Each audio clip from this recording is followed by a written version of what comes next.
Hello everyone, I am BowserJrXD, and welcome back for Battlebots Season 6, Episode 6. We're halfway through the qualifying rounds for Season 6 / Season 11 of Battlebots. So now it's really going to heat up, because we're going to see robots probably with some similar records trying to either get themselves out of a complete bust situation where they would lose all their fights, or prove that they're the best by beating other robots that are up near the top. So up here I've got the first fight, Rotator versus Black Dragon. That's the first fight for the night. Now, frankly, I think that should have been the fourth fight, because usually the fourth fight is also pretty good, but I don't particularly think the matchup set is that good. Anyway, Rotator, the horizontal spinner that used to have 2 spinners, but now usually just goes with 1 plus defensive attachments on its backside. It's currently 1-0 after it beat Kraken in Episode 2. Facing it is another top-tier robot, Black Dragon, also currently 1-0. They beat Ice Wave in Episode 3. Okay, so it's gonna be I think it's gonna be a good match, definitely. As for who's going to win, I think Rotator's disc. If the Chews have it on the upper side, it's not gonna hit anything. If it's too low, it's probably gonna bounce off of the wedge. So frankly, I would have to give Black Dragon the edge just based on its height and design. Also, wedges, they work. It's just physics. Anyway, I'm sitting here while I'm waiting for the discovery to turn over.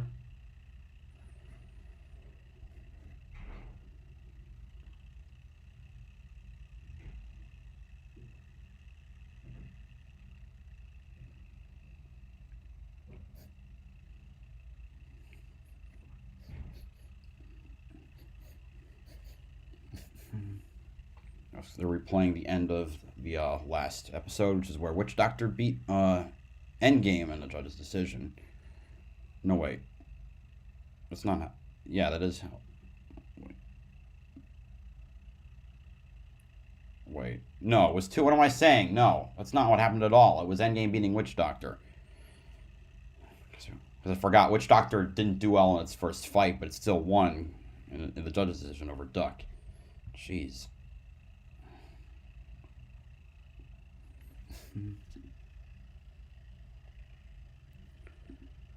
Just still waiting for it to turn over.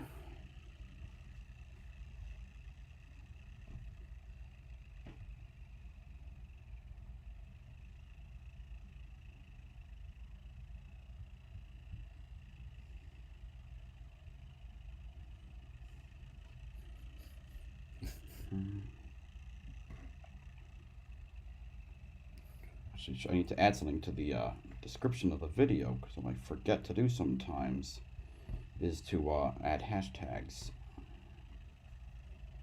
Actually, no, I did add hashtags.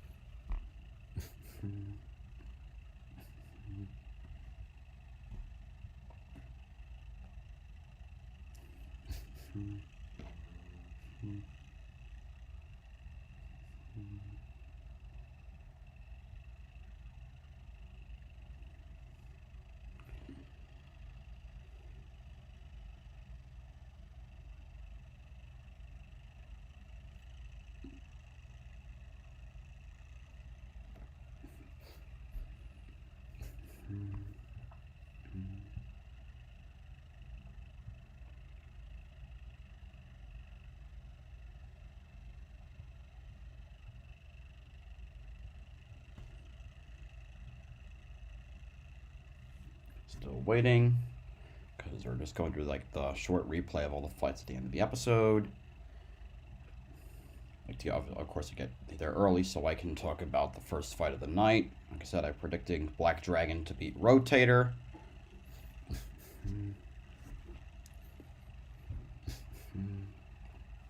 There's also that the Facebook exclusive fight, which is Deep 6 versus Smee. It was terrible. Anyway, let's go. Robots activate.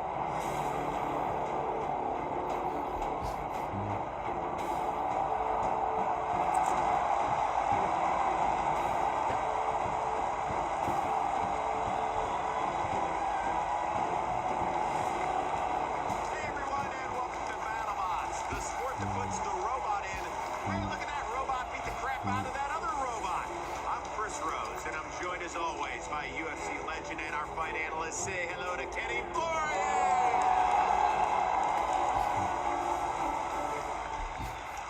Thanks, Chris. We're in the thick of the qualifiers, and I got to tell you, I am pumped. After last week's battles, I got so hyped up, I ran out to my local Best Buy and challenged a vacuum cleaner to a fist fight. So, how'd that go? I lost by decision. I'm guessing you mean their decision to have you removed by security? Suckmaster 5000, don't get cocky. I own a lot of disguises, and I will be back to finish what I started. Okay, speaking of disguises, as we get further into the qualifying rounds, Sorry, I just we're noticed starting like to get an idea people which holding up in the spots are crowd sheep these and paper wolves clothing, cutouts of and Chris which and Kenny. might actually have what it takes to go the distance. And in a season where each team gets a maximum of just 3 fights to impress the selection committee, you cannot Hello, take Funky a day Duck. off. And tonight's fight card features a handful of elite teams desperate to prove they belong in the top 32. That includes stars with their backs against the wall, like the 0-1 Minotaur. Lost to Sawblaze. Freitas and the crew have traveled all I the got way okay. from I picked Brazil Black Dragon on a for this mission to one. hoist the giant nut this season. Tonight, I'll hungry just rookie type it in Dragon again. Slayer will look to stop them in their tracks. And we'll see another mythical monster. And then, of course, there's Yeti trying to get back on the win column. Greg Gibson and Christian Colburn know this could be win or go home as they take on a bot with a drum spinner even bigger than theirs, Pain Train. And at the top of the marquee tonight sit 2 of the most popular teams in all of robot combat. After decimating their first opponent, Will Bales and Hypershock will look to put one of the greatest of all time, Donald Hudson and Lockjaw, into a serious 0-2 hole. This is a must-win match for Lockjaw, and for fan favorite Hypershock, a victory could mean that this season it's more than just a pretty face, it's a contender. Yeah. And speaking Hypershock of has never contenders, made it past we round kick of off the 16, night with and that a was 5 years showdown ago. between a bot that can survive a nuclear bomb and another that hits And yeah, it is about the strength of the one. wedge. Like Black Dragon I said before, squares off with Victor Soto and Rotator. because They're both it's all 1-0. well. If it's Get low, ready it'll for bounce some off the wedge, serious fireworks. and if it's high, it won't be able to hit Black You Dragon. ready? I'm ready. I'm ready. You guys ready? There might have been. Was there a time when Rotator Black Dragon lost its wedge? I might be thinking of Brutus from season 3.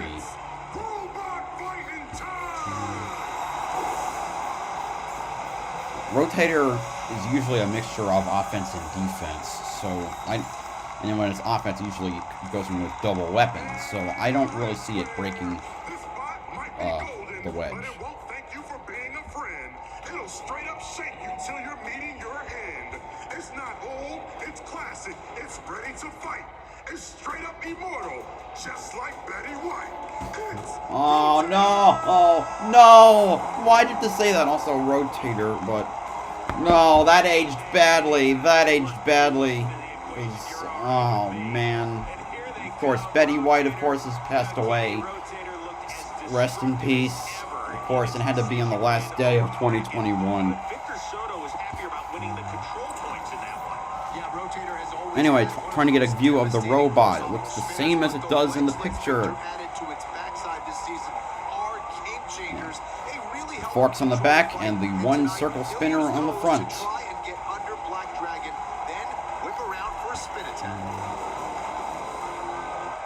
In the blue square, this robot comes to us from Brazil. He has only 2 motives, to crush and to kill. So before you step in the box, you better update your will. Introducing the tire screecher, high-speeding, wire-eating, fire-breathing, entire reason why you're bleeding, Black Dragon! Yes, Team Warrior and Black Dragon. Well,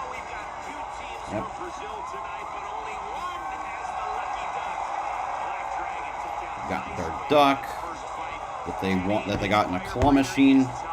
Hello, two bands. All right. Looks the same as it does in the picture. The key tonight, though, could be that wedge. It has a slope and hardness that were specifically designed to take a hit from Rotator. The Brazilians are ready for this fight, Chris. Well, that was a weird audio glitch right there. Rotator's as ready as You don't think Black Dragon's weapon will survive the impacts? I mean, against what? Like actually, the circle spinner is slightly different. The circle itself is smaller, and the bar ends are a little longer and wider. And then create that clearance so that we can get underneath them and control them. I want to get all the points, basically. Aggression, control, damage. I want to get it all. Rotator is a really reliable one. It will be a 3 minutes fight. I want to go after their weapons. I know that's where I want to hit. I know that's where I can handle the energy. So we will win this fight because we have Black Dragon comes big and aggressive. just made for Rotator. It's small but we aggressive. tried the most to control the fight. And yeah, Black Dragon did fight Tombstone, but it won that fight. We have a motto that is build the best And again, so did Rotator. But now, Rotator is the rest.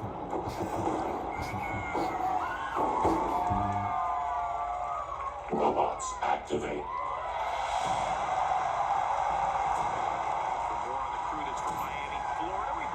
Also, for those who live in the U.S. and want to watch it, the video, it's on Discovery Channel. Like Victor's can sometimes succumb to it. They're not immune. Victor showed up here. All of his lithium Clash, were puffed up. all right, I thought it was good overall. Looking back, like kept rewatching Ice Cube's performance. It kept sounding better every time I watched it. The Last Chance Qualifier 2, I think, was the best part because it had the most action. Of course, that meant more people spinning out, but it's all about the entertainment. So I think it delivered on that part. The main event itself was a little dry, mostly because of the inability to pass. Although that also might have come from people being more cautious because they need to save their cars for the 500. But overall, I think it was pretty good. Could have done without Logano winning, though.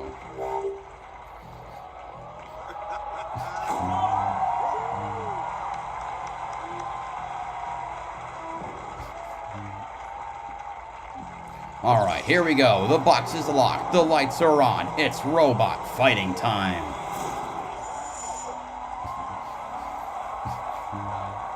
The Brazilians versus the guy in gold.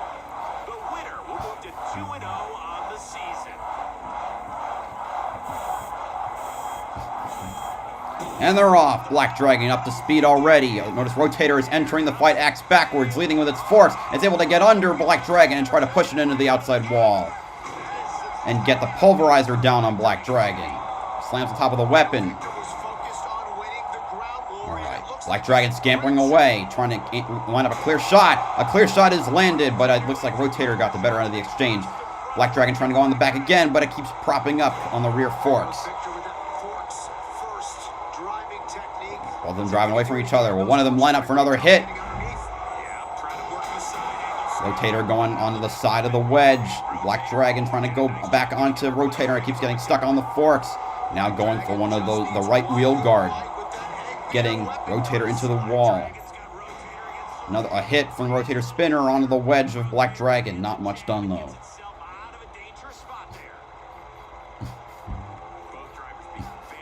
Nothing happening right now. Pacing around. Someone who's going to get a strike next.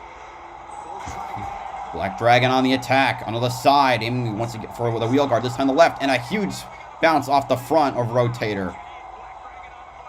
Black Dragon. And it appears that Black Dragon's flamethrower has sparked. And now is smoking. And a great hit from Black Dragon on a Rotator as it flies up in the air. Smoke bellowing out of the parts of Black Dragon. Although I'm thinking that's still the flamethrower. Because that weapon is still spinning. Black Dragon wandering around like a freaking chemical fire. It's like that weapon might be slowing down a bit. A hit. Rotator bounces off of Black Dragon. And now the weapon officially dead on Black Dragon as it continues to bellow smoke. which needs to be well, it's like the second time it's happened when against a robot Rotator was fighting.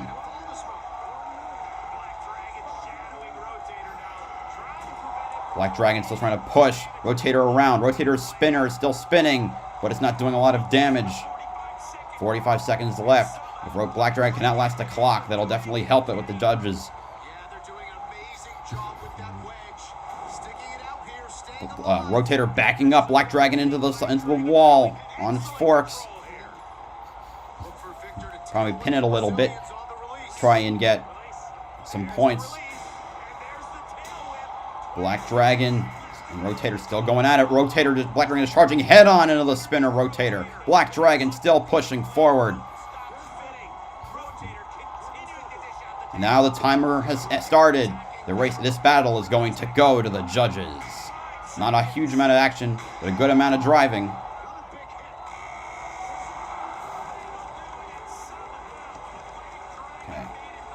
Okay, the weapon, yes, the weapon did burn out.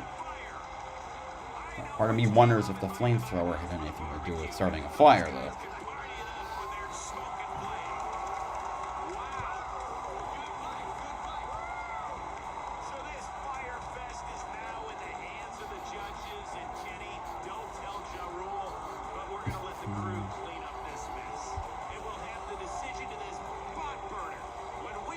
Of course you're going to a goddamn commercial break. Because why not? We haven't even finished one damn fight. What this thing is, what this channel, commercials are on par with Fox. We'll do anything for love on Discovery Plus. Stream now for just $4.99. Joe knows. Safety first. Home Inspector Joe knows how to find problems. Fix problems. Now we're just waiting. That also means well, I guess while we're here, I'll queue up the next fight, because they're probably just going to lead right into that. Lucky versus Blade. Lucky, of course, the progressive 4-bar flipper. From Canada, it's currently 0-1 after losing to Tantrum. Its opponent is Blade, the Korean Tombstone, which also looks like basically Tombstone had a baby with Hypershock, because the thing is tripping Neon with a giant-ass horizontal blade. It lost to Scorpios in Episode 4. Actually, Lucky also lost its fight in Episode 4. So these two are both just... One of them is going to get their first win. Another one is going to plunge deep into the dark recesses of loserness. I'd say, personally, Blade. Lucky just doesn't work. Its record overall is something like 2-10 lifetime, which is horrific. I'm just going to check that. I'm pretty sure this is also their 4th season, so a record like that is horrendous. Well, anyway, you imagine, 3-9. Well, still not. Well, still, that means your win-loss record is 1 out of 4. One of those was a rumble, so do you want to even count that?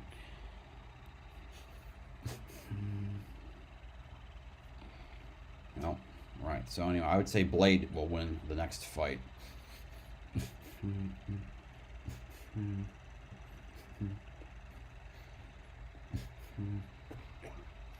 Now we just wait and wait and wait. It's like 3 to 5 minutes for commercials to end. That's why we're waiting. Don't forget to hit the like button, leave a comment or chat, and subscribe. A little warning, I will not be streaming Battlebots Episode 7 next week, because that is when the Daytona duels to set the starting lineup for the Daytona 500 are going, and that takes priority for me. Figuring out where you start in the most important race of the year, besides the championship, it's always fun to watch. Yeah, Lucky is dead. Yeah, although to be fair, Scorpios didn't do that well. I don't remember if it really got any good hits. And of course, Scorpios is a great robot, but I don't know. I mean, I still think Blade is going to win. I don't know if Lucky's necessarily going to go die. I mean, it's gotten beaten by, well, who else? Waiachi, Lockjaw, it also fought Scorpios.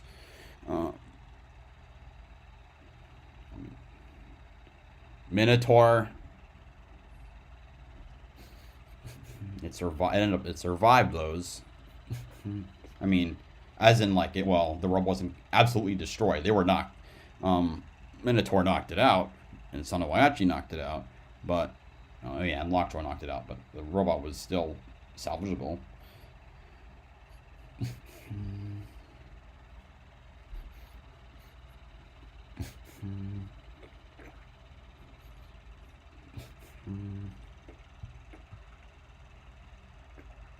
Still waiting in the commercials, 'cause we got nothing else to do. Now hurry up and get back to the show. I don't care about pimples.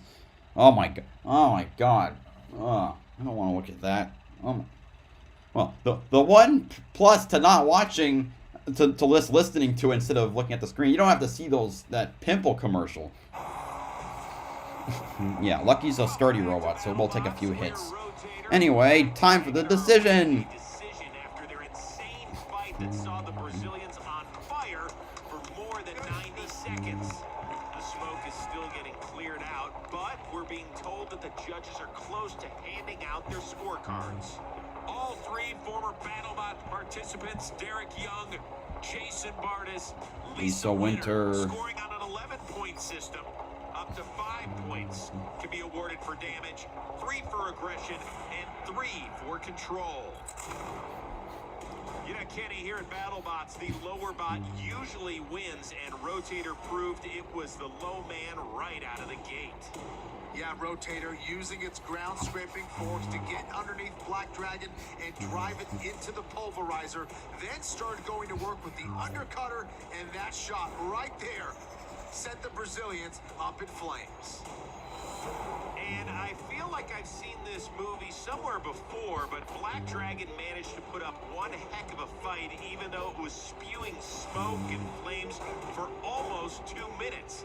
Now, this was probably the crowning shot of the night for Black Dragon, to get Rotator on its side. That was with the weapon dying down. Did regain control, and he delivered down the stretch. Yeah, we're also while we're here, we're still waiting on the results. The veteran here, showing great control by pinning Black Dragon, then attacking with the undercutter. He managed to disable Black Dragon's weapon and really dominate this fight. Rotator looking to move to 2-0. Black Dragon as tough as they come. Let's send it over to Farouk with the decision. Oh, thank you. The results from the judges are in. Split decision, maybe? Yep. Unanimous decision. And your winner is Rotator. Okay. I don't agree with that one, but fair fine. Rotator goes to 2-0. 2-0. Black Dragon to 1-1. Let it be known, I don't agree. Hey, congratulations. Usually when you set your opponent on fire, you're like, okay, this will be easy. For almost 2 minutes, that thing ran while there was smoke. How impressed were you?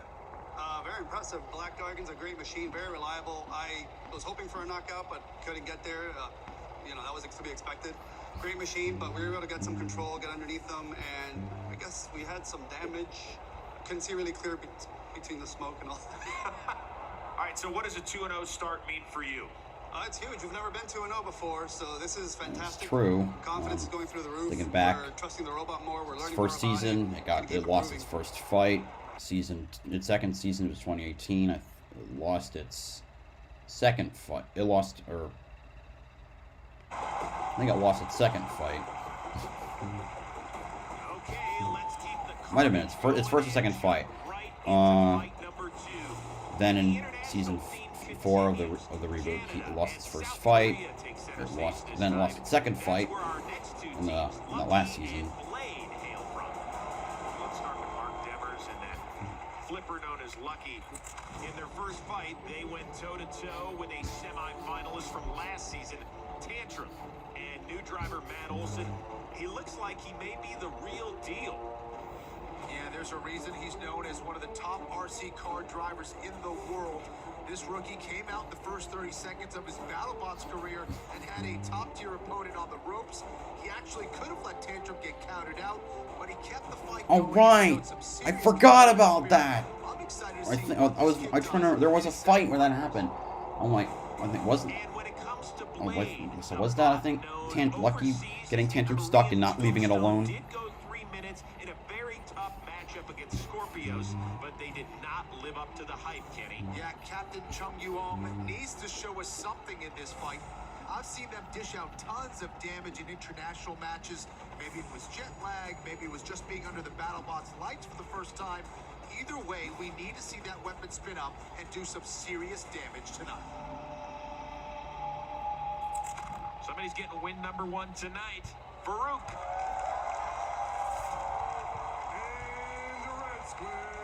Go.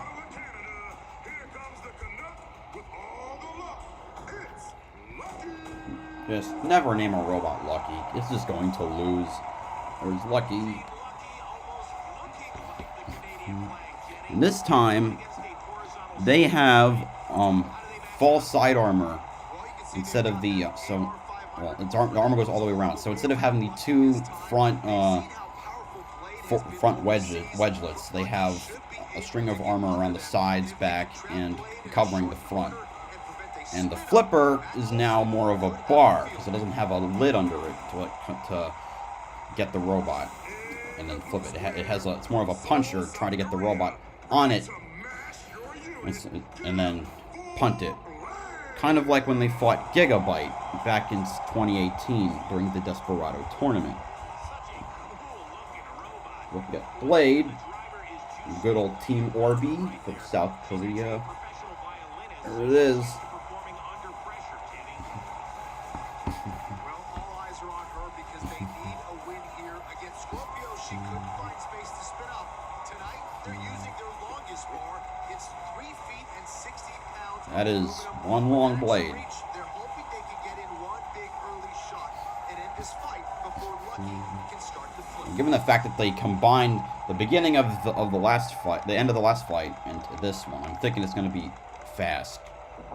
Blade is a really tough machine. It's going to be a lot of large hits. We're hoping to deflect Blade's blade. If we're going to win, I think we're going to have to win within 3 or 4 hits. Hopefully get him flipped over. If it goes the full 3 minutes, I'm pretty sure we're taking damage. We're 0-1 right now, so that really puts a lot of pressure on us to win that next match. Lucky is a flipper, so our strategy is just run at the first and turn around and hit them. I think I can show the power of our weapon this time. So I'm hoping to see good stuff from Blade, so I'm really hoping for some good hits. We worked so hard to prepare for this fight, so we have to win.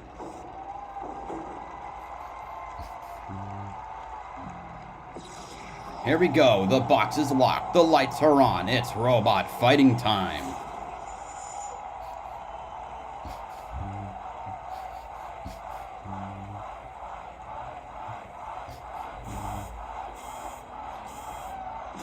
Here we go. The weapon of Blade going at full speed. It bounces off of the corner. It is now spiraling out of control. That thing is not stable, which makes me think it lost a tooth when it bounced off of the... Oh, fuck, no. The bar snapped in half when it hit the corner of the arena. Now it's on its back. It's been flipped on top of the arena hazard. And wow. Just, wow. The flap on the arena wall trying to get it off. That was embarrassing. And I can't believe I'm saying this. Lucky is going to win a fight. What did I just watch? Oh my god. Why? I cannot believe it. Lucky to 1-1. Blade to 0-2. Of course, it pulled. Of course, first hit ricochets off of Lucky into the corner. Half the blade cracks off, and then the thing gets flipped onto the freaking onto the platform next to the screws. Oh my god, you gotta be kidding me. From Lucky sent it politely to the top of the side rail to be counted out. Rookie driver Matt Olson with yet another sensational performance as Lucky moves to 1-1. Great. I guess the Koreans get Chinesium as well. Kenny, I love Battlebots show and tell. It's my favorite day of the school year. It is. I get to hold the prop here. Oh my gosh. Do not touch the top of that. It is very sharp. But this is the Thing tip of the blade. That cracked. broke It's off of cracked in the half. blade. And stuck right into the wall. Yes. That is incredible Crazy. force. Very heavy. If you didn't get your buys and tries in, you might want to start lifting this. Not good with just the You're air. good. Okay. Coming up, one of the most ferocious drivers Mike, in the I sport. I can't believe it. Will his team back into tournament. Is Dragon Slayer gonna, Stop yelling at me. like, crack Minotaur's drum in half next? Facing the undefeated rookie Dragon Slayer. That's up Unbelievable. next on BattleBots.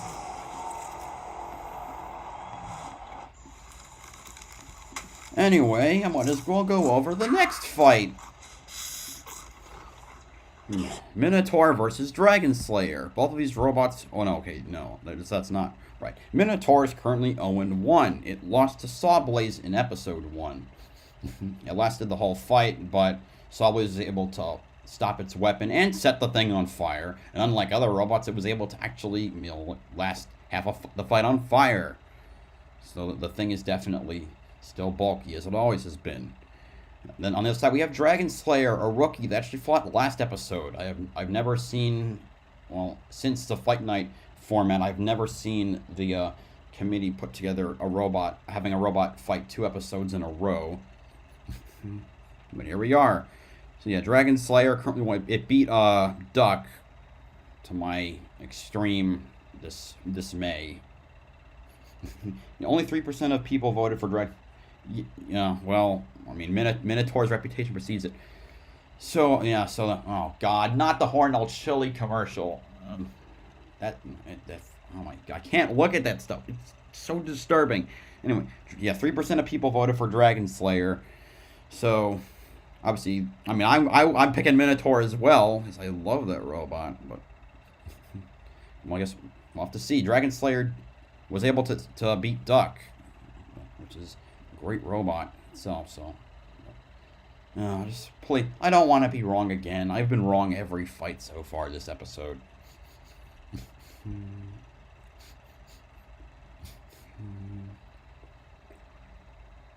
I can't believe what. Of course, Blade.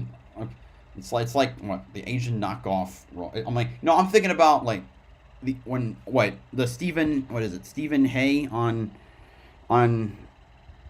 YouTube, like every Asian off-brand. Yeah, when everything is off-brand, it's like that. It's like Tombstone, but the blade will snap on the first freaking hit, and then it will die. If Dragon Slayer wins here, that is a huge upset. Yeah, we've had huge upsets all season. P1 beating Valkyrie, Riptide beating Huge, Dragon Slayer beating Duck. Shredder beating fucking Tombstone. Frankly, nothing. I don't know why anything surprises me anymore with the show, but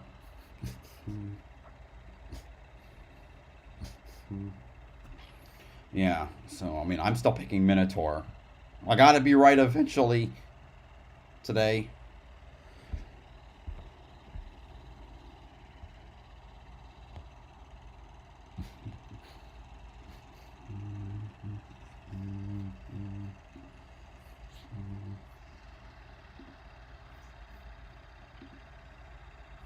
Wait, you predicted Shredder versus Tombstone. How? I don't know, because I don't know who would pick that. Sure, I mean, and the Shredder, of course, remember, it beat Tombstone. Like, probably the story around the BattleBots garage or backstage, and then of course it went back into its next fight. It fought Gigabyte, and the thing just immediately died.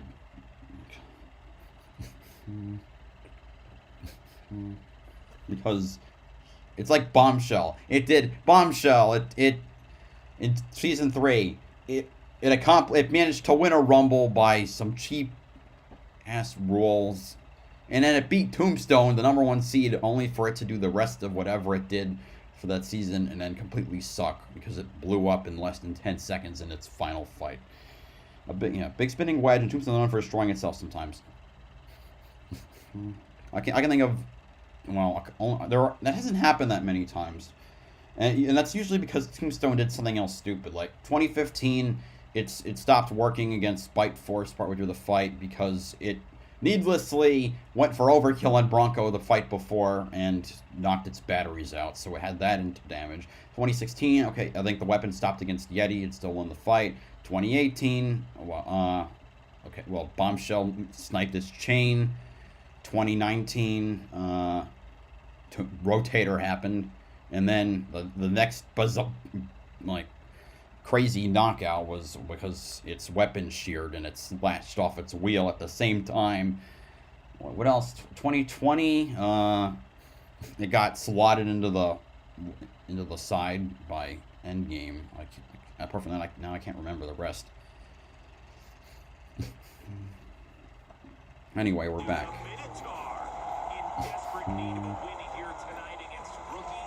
You know, I hope we have Dragon Slayer versus Black Dragon eventually. A group of young machinists led by 22-year-old Captain Jordan Neal.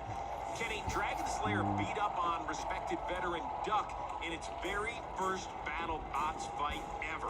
That's right, and while Dragon Slayer's vertical disc may not pack a nuclear punch, it was able to rip the beak right off of Duck in its debut, but Minotaur is in quite a different class offensively, so this should be a good indicator for them to where they stand here amongst all the teams. And when it comes to Minotaur, this is one of the most popular robots in the entire world. Led this year by Captain Junior Souza, they sit at 0-1. And even though that loss came at the hands of one of the top teams in the field, Sawblaze, these guys cannot afford to take another L tonight, especially against a rookie robot. No doubt they are fired up and ready to go. No one more so than their driver, Daniel Freitas. His ferocity nearly brought this team a Battlebots championship in 2018. But for Minotaur's spiritual leader, this season is about something bigger than robots.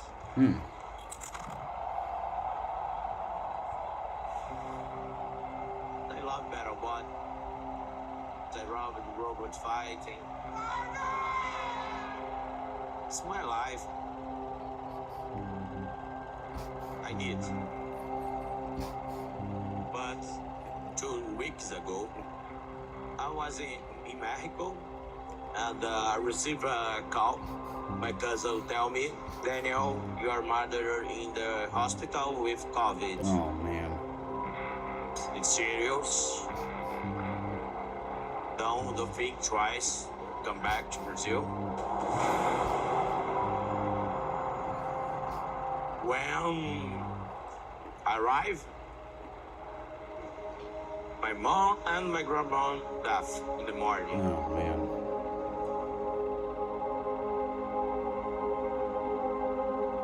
My mother brought me only. I don't have a father. And my mom sent me studying and fighting robots. She's love fighting robots, love Minotaur and all the guys and the team. I know she's very proud with us. My mom gives me more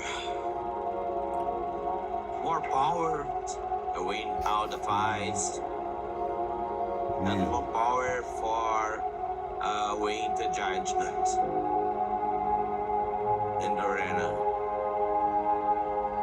We fight as one.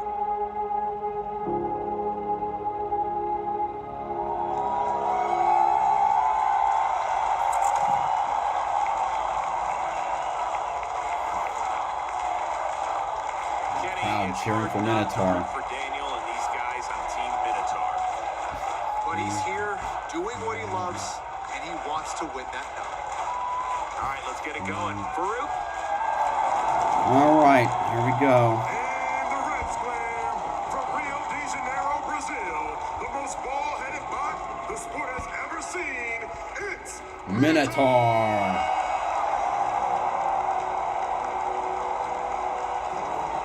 Daniel Freitas, the driver, always has his game face on, ready to lead Minotaur into battle. That drum is so nasty, Kenny. Got a different drum. Normally it's one tooth on one side, on the other side is two smaller teeth. This time it's two teeth that stretch the entire length of the drum. The key will be aggressively attacking from the sides. And the blue square from Dayton, Texas, giving opponents and Khaleesi nightmares. It's Dragon Slayer. Dragon Slayer, that's the team. Dragon Slayer. It has 3 different weapons, so let's see which one it's using today.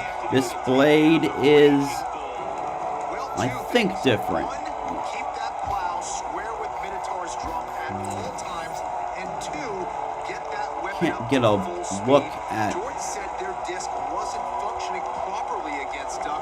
They're going with a smaller disc tonight, and they've also increased the battery power behind the weapon. Let's see if those changes pay off. Okay, so maybe it's the same shape, just Next fight, smaller. we're juicing it up a little. We're going from 6-cell to 8-cell in all systems. Hopefully that's going to give us enough punch we need to fight Minotaur. We switched our weapons. We actually went down a little bit. We went with our lighter weapon in order to compensate for that extra juice we're giving to it. We're hoping for a lighter tip speed. This weapon's got a little more reach. We switched our scoops. They're a little more heavily armored. Honestly, it's not the worst fight we could possibly have, but damn if it ain't scary. We could leave with another victory chip in our hands or a smoking wreck. Dragon Slayer is a new bot. They did pretty well against Duck. They have a wedge on the front, so we'll have the more forks. We're really hoping to get underneath their wedge and just make it gone. We gotta avoid their weapon as well, because it can be really powerful and damage Minotaur. We gotta go forward and then make sure that we hit them as strong as we can to try to go for knockout. Here we go. Just please don't put a commercial. Robots activate. Of course, that's the set. You hear that? Yeah, they're going to commercial. Minotaur's season may rest on the shoulders of that man right there. Daniel Freitas is locked and loaded. The rookie, Jordan Neal, looking to take his squad to 2-0. Dragon Slayer, Minotaur, next. We're 40 minutes in almost, and we've had 2 fights. Want fresher drives every day? Oh, Get come Febreze on. Carven clips. Just click. Now I gotta sit here waiting again. I'm just praying no pimple commercials and no Hornell chili commercials.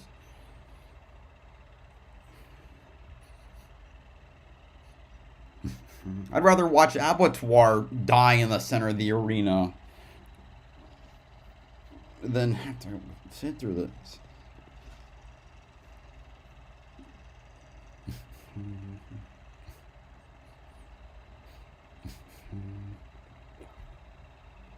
There's that Batman Little Caesars commercial. The only Batman for me is Kevin Conroy. I've played Batman Arkham City. And I tell you, that is one of the finest games. Hello, I Quit. Interesting name.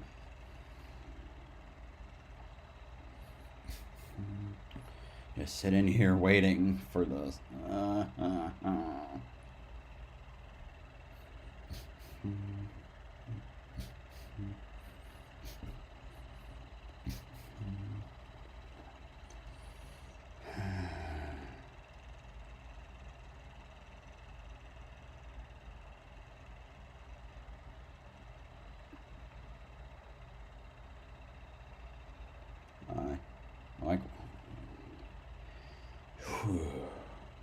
So, who do you think's gonna win? Minotaur or Dragon Slayer? Okay, well, IDK says Dragons. He picked. Wait, actually, he didn't pick. He just said that 3% of people picked Dragon Slayer. You've been watching Battlebots for 6 years now. So have I. Wait. well, for me, 26.5 because of the gap, but this is my 6th season of watching it. Alright, I quit. You pick Minotaur, so am I.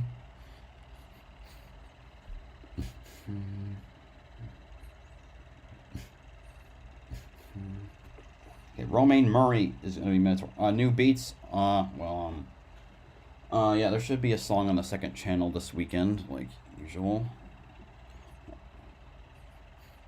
Dragon's thing. I mean, they beat Duck. They're not horrible, but I guess we'll have to see.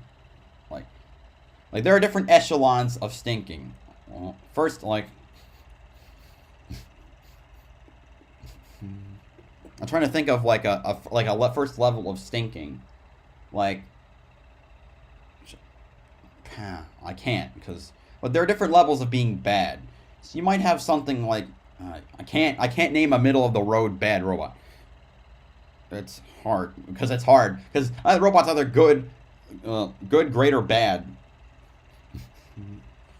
Yeah, well, the way that they presented like that story, I would think that they're set that Minotaur is going to win. But I mean, there's bad like,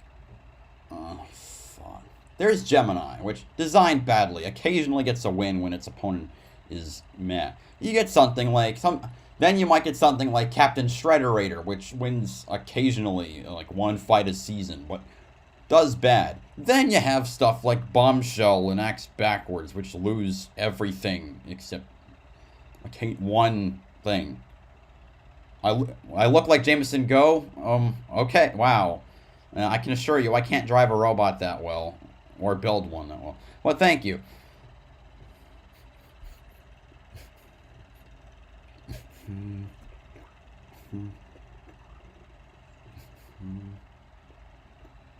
Slash and burn!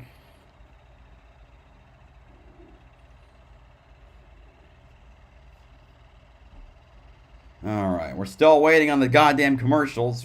What, 4 minutes we're going on now?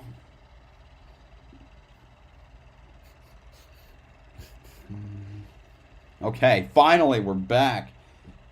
We are right back into the action here on Battlebots, where Minotaur and the squad from Brazil are rallied around their outstanding driver Daniel Freitas, taking on the rookie team from Texas, Dragon Slayer. Minotaur needs a win to avoid falling to 0-2.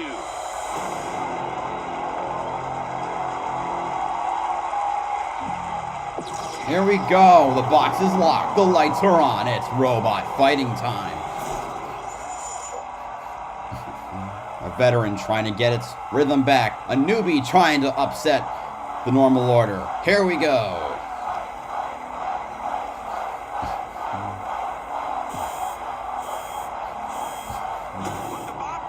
Here we go. Minotaur a little slow out of the box. Dragon Slayer peeling out of the box. Who's going to make first blood? Minotaur popping in the air with each hit. And already the weapon of Dragon Slayer after 2 hits has been neutralized. Now it's been knocked over onto its back. The Dragon Slayer knocked itself back up. But without its weapon, Dragon Slayer's in a pretty bad spot. Amazing too. Of course, lighter weapon, 2 hits. The thing didn't last at all. And you can hear the weapon just charging up and the pulverizer bouncing off of Dragon Slayer. Almost looked like the thing might have broken slightly because it kind of bobbled. And Dragon Slayer seems having a little more trouble moving now. It was a little slow. Minotaur getting right back at it. Pushing it into the wall, bouncing it over and on.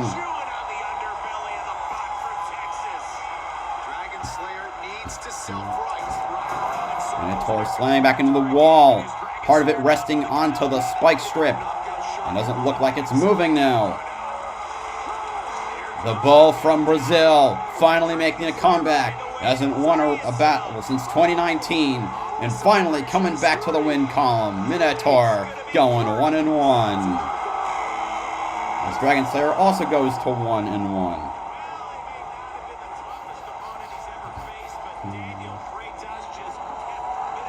Alright. The next fight, by the way, for that who asked, is Pain Train versus Yeti. A pretty bad midway major, if I do say so. Fight, decent stinky, baby level, terrible, and really bad. Okay. I'm trying to figure out what fits stuff like in those tiers, though. Actually, I know. Because I'll mute. Should I wait to commercial? Yeah, I won't. A decent robot would be something like Sub-Zero. The thing can last, and it can win occasionally, but more often than not, it's going to lose. Okay, stinky tier. Trying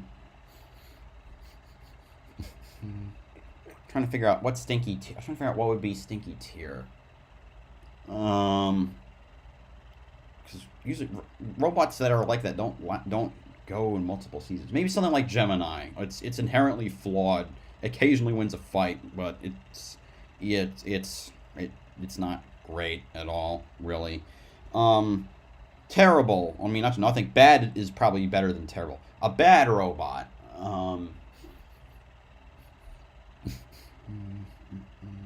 The sad I would say that, but they've actually won a couple fights, so I don't even know if I can say that.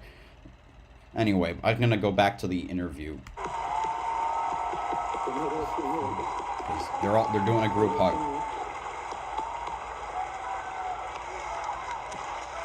Okay, I don't think Duck is stinky tier, personally.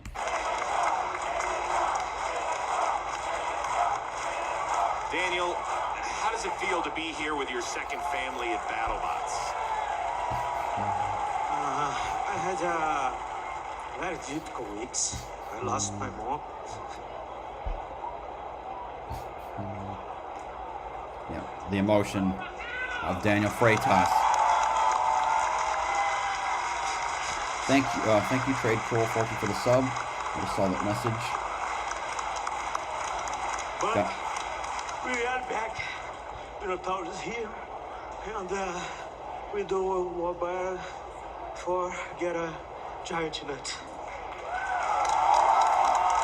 Gotta feel good for Daniel Freitas. Congratulations to Team Minotaur. Daniel, thank you very much for sharing your emotions with us. I'm gonna go back to okay, yes. Pre-COVID Duck was decent. Duck, yes. 2021 Duck is terrible. Yeah, the lifter, you know, the way it seems like they can never really get that lifter to work super well. No, it's like because a good lifter needs to be wider. Okay. So yeah. I think I'm trying to think a bad robot.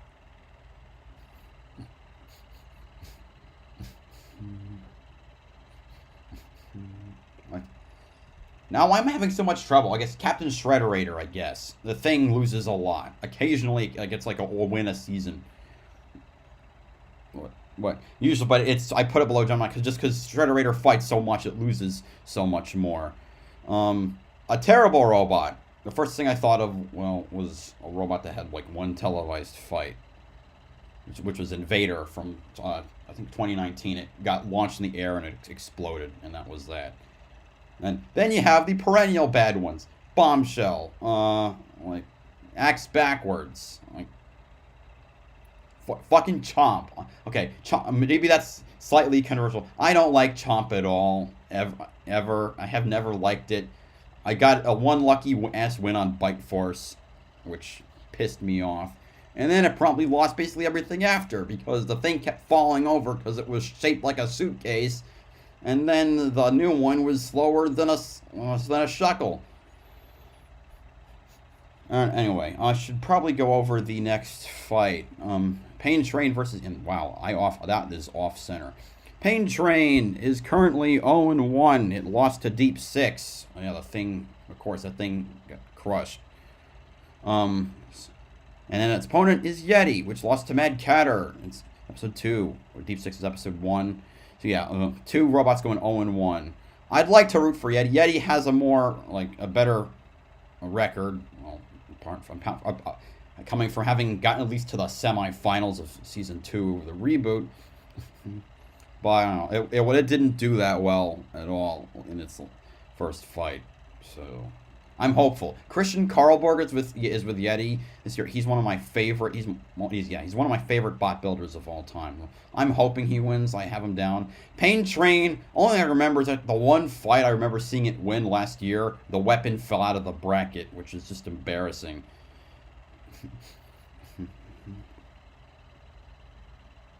Okay.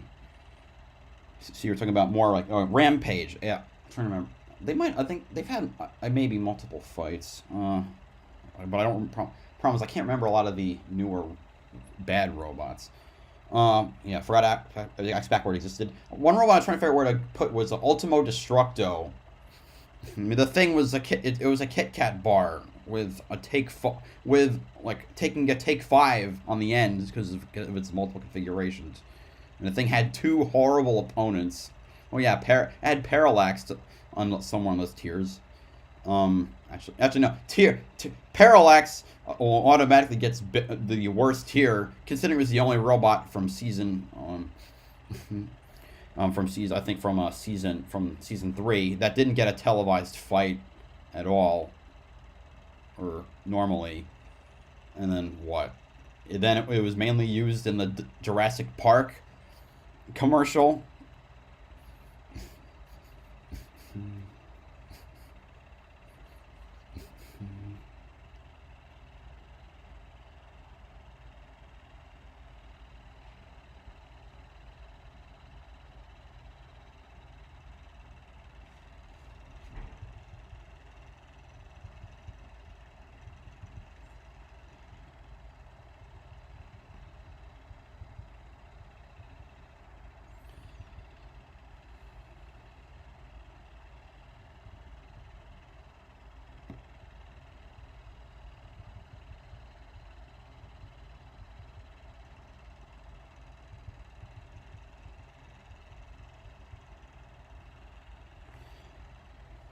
If Hydra Flipper would have worked, it would have beaten Endgame. I mean, I don't know. I mean, it would have been a closer fight. I don't know if it would have won.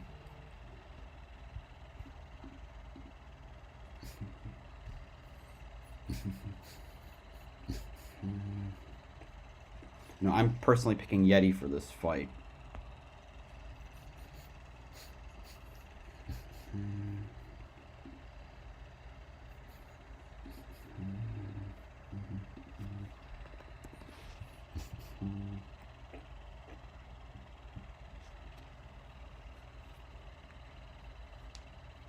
What other bad robots have there been?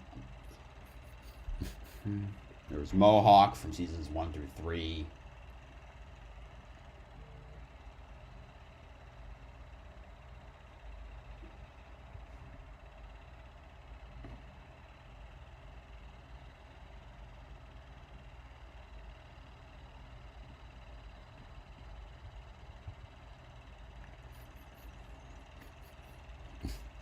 I've never liked Smee. The thing is dorky. It's a chain on wheels. Like, Hydra's flippers flip powerful. He would have flipped Gruff in one shot. I'm not sure that was necessarily a bad thing that it wasn't at full power, considering Gruff is sturdy. Maybe sometimes you want to get more powerful. Ultimo, yeah, I said Ultimo Destructo. That, like I said, the Kit Kat bar one. Anyway, we're back. We are back on Battlebots, and up next, a meeting of a pair of 0-1 teams that both lost by knockouts their first time out. Let's start with the veteran team, Yeti, led by Gibson and Karlberg. And we talked with Greg Gibson earlier today. He said, listen, I have to admit, I was nervous last one. It was the first time I was in the box in 2 years. He said, guess what? I'm going to let it roll. And we might see the old Yeti, I think, a little bit more tonight. I think so. Listen, he said he's always nervous for that first fight. He said he's a complete wreck. Again, this Yeti is very different from the bot we saw 2 what years fight is ago. what the fight after Pain Train versus Yeti, Hijinx versus Kraken. The tournament tonight is a do-or-die situation. All right, so with Pain Train, they're captained by Evan Arias. They had a rough rookie season in 2020. High expectations. They end up getting KO'd in their first fight. They got to start to turn it around a little bit. Yeah, that's right. We talked about it, but Evan is one of the top drivers in the world when it comes to lower weight classes. One of his robots actually just got put in the Beetleweight Hall of Fame.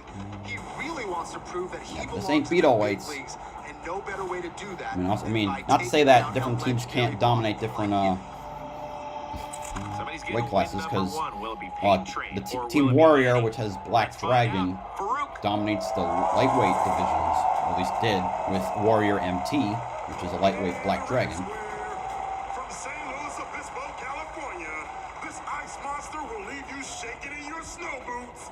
It's Yeti! I almost forgot to get a picture of it real quick.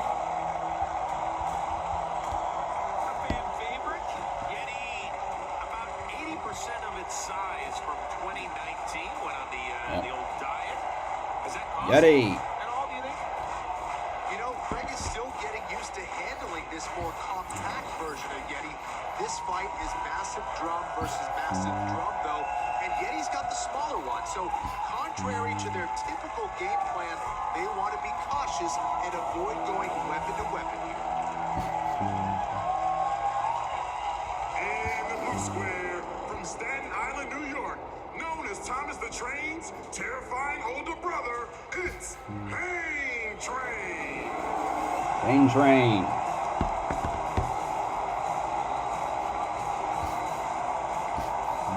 Pain Train knocked out by Deep Six in its season debut. There's Devin Arias wearing the shades, playing to the crowd. That weapon looks great, man. We just want to see it connect occasionally. Yeah, well, it was working perfectly in the test box earlier today, and at 75 pounds, Pain Train's drum is more than 30 pounds heavier than Yeti's. Because of that, Evan says he does want to attack head on here, so let's see if it can hold up tonight. The Yeti's been around for a little bit. I was actually a fan of it growing up. It has this nice S7 tooth that I'm looking to rip right off the weapon, and I'm just gonna attack. Yeah, Yeti was pretty bad against Mad Catter. That was not a swell fight. That I'm gonna have Yeti on the heels today. Pain Train has no brakes. I'm gonna enjoy some Yeti spaghetti tonight. I can't win this fight head to head. I have to keep my cool. I have to drive properly. Wait, I can't win this fight head to head? Am I real? Is this really Greg Gibson, or did somebody kidnap him? This is the guy who was always about going full force, smash my weapon against yours. Just smash and smash.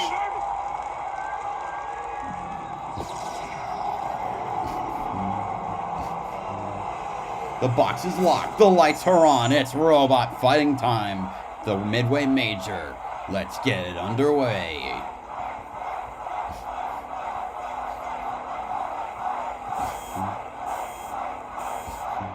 And we're off. The weapon's spinning up. Pain Train trying to get right at Yeti. Misses and hits the wall. Pain Train trying to go for that back of Yeti. Who's going to land the first blow as neither is contact yet. Ooh, Pain Train gets right to the side of Yeti. A big pop from Pain Train onto Yeti. The thing doing a little damage. Another head-on collision with all the drum spinners. Yeti popping Pain Train in the air with that last hit. Yeti getting under Pain Train. Getting much more hits. Another pop. Yeti seems a lot faster than other seasons, but Pain Train gets a good hit. And another hit. Pain Train looking a little slow as Yeti bops it back with another good hit.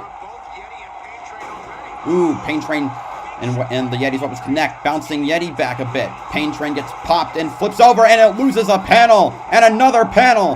Where, I don't know, but I can just see plates of sheet metal bouncing around. Oh, no, that last part I think was part of Yeti. But the first part was definitely Pain Train. Oh, it knocked the I think the top of Yeti, of Pain Train clean off. Pain Train having movement problems. Looks like I think its right wheel is a little skewed, because it's the one not moving. Yeti just smashing into it over and over, trying to see if he can do a little more damage. Got to put on a little more of a show after losing that last fight. Pops Pain Train into the air. Parts flying out of the top of Pain Train. A belt hanging out. The weapon like about to fall out because it's slumped. And I think that's going to do it.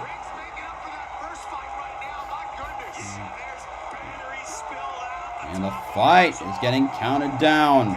Pain Train took the pain. And Yeti will take the win. Finally. It's been 3 years since, kind of like Minotaur, since Yeti won a fight.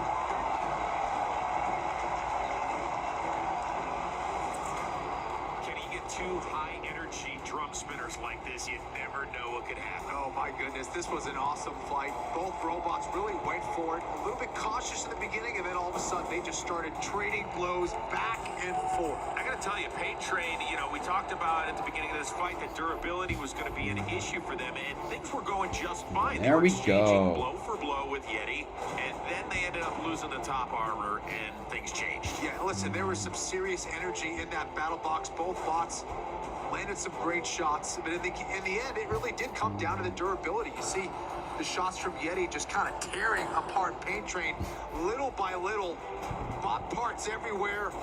It was a very surgical approach from Greg Gibson for the most part. And then finishing it up, knocking batteries on the battle box floor, and we'll call it a night. All right. Greg and Christian. That's the way that that machine's supposed to run, right? That worked out a lot better than last time. Greg, could you kind of smell it once Pain Train lost its top armor, where you're like, oh, this is going to be tasty? Sort of. The thing is, their drum is really, really nasty. It was still spinning, so as long as that thing's going, it's scary.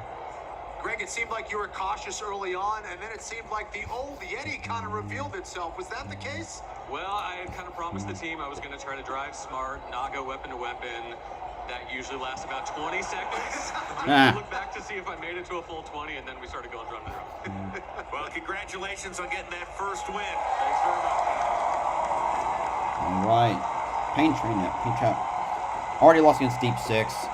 I mean, there were some 1 and 2 robots that made it last year. I wouldn't say Pain Train is good enough to get that lucky. You can't get too far from who you are, but make no mistake, the first 60 seconds of that fight was maybe the most strategic driving we've ever seen. Pain Train has, I think, 2 wins in its career. One of them was in the Bounty Hunters, so...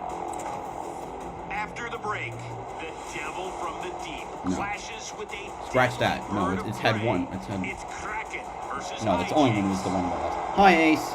I'm doing fine. And don't forget about the main event of the evening, where the legendary Lockjaw will go head-to-head with Speed Demon Hypershock. Enjoying the fights. I've gotten 2 of them right and 2 of them wrong. Versus consummate showman Will Bales. That's later tonight on Battlebots. All right, it's time for me to set up the next fight, and especially because it lets me ignore the commercials and ignore anything that might make me question my existence. Alright, the next fight is Hijinx versus Kraken. Hijinx currently 0-1. It lost to Mammoth in episode 2. Because Mammoth somehow will find a way to do for some pretty unusual win. And then Kraken lost in the same episode as Hijinx did. It lost to Rotator, who fought earlier this episode and beat Black Dragon. I don't particularly care for all these robots. I don't think they're all... Yeah, Kraken beat Witch Doctor. I say they were lucky. So I don't really know who would win this one. Kraken kind of has exposed wheels. They've got this slanted wedge in the front, which helps, but I don't know if it'll be great against Hijinx, whereas Hijinx is... I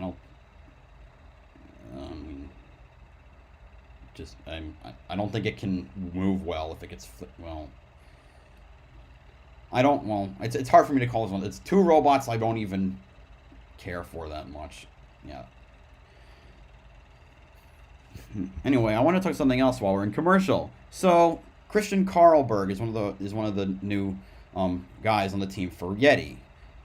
He is a builder from the old era. Okay, bet on Kraken go either way. I'm actually going to pick Hijinx for this one. But yeah, back to Christian Carlberg, one of the leaders of that Yeti's team has. Like I said, he's from the old era of Battlebots. He competed in every old season. And one of my favorite robots that he had, because it was a lot different then, was this Overkill, a Rambo knife with a wedge on wheels. Yeah, you might think that's pretty pathetic. That robot, in the last 3 seasons, semifinals, finals, semifinals. That, like, the blade was surprisingly stiff, so it could take hits. It outlasting opponents. Like, Warhead, like, broke itself on that knife. Like, Warhead competed in a few of these seasons for the reboot. So that just shows you the age of that robot. But it had a reputation, and then Bram just broke itself on that knife. Right. So Hijinx is too low to be crushed by Kraken, and I think it could win. But every time I say it, it loses. Yes, we often do jinx ourselves. You might Hijinx yourself. Said I'm still going with Hijinx for this fight. I think it's being low, and it's enabling it at the right height to knock off its wheels. I can remember when Kraken fought Son of Waiachi, that was a mismatch. That was a mismatch if I've ever seen one. Like, what the hell was Kraken supposed to do? Clamp down, or break its teeth and its jaw, trying to clamp down on a spinning Son of Waiachi? But I digress. Also, in that fight, it lost a wheel. That was the point I was trying to make. Wait, we're back? No. Okay. I got confused. Like, yeah, it was a Hexbug commercial. I've played with some of those, actually, with my cousin. And then they broke. A couple of them, the batteries died or something broke after an hour. That hit, boo hiss, that pun was off. There are plenty more I could make. Come on, let's get this fight cracking. Because there's some stuff about to go down.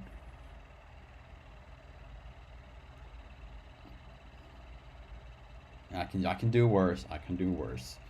I don't know why I'm being like I'm proud of that, but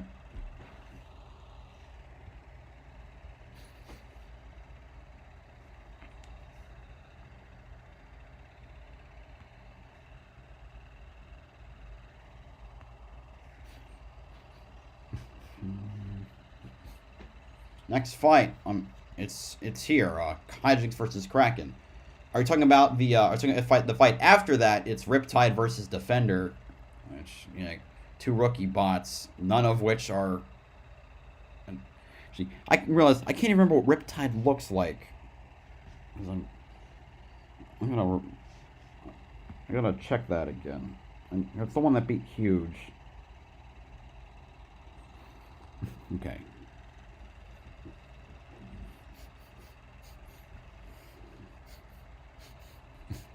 All right, oh my God, we're not back.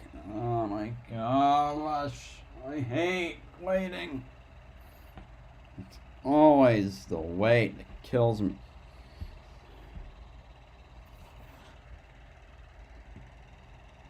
Oh wait, we're finally back. And welcome back to Las Vegas, where the Battlebots Championship qualifiers. Riptide is, yeah, I just checked it, yes. But yes, you're right, Trade Pool 14, Riptide does have the Egg Beater spin. Fun matchup for you. The King of Flash, Will Bales, will roll Hypershock into the arena to face the legendary Donald Hudson and Lockjaw.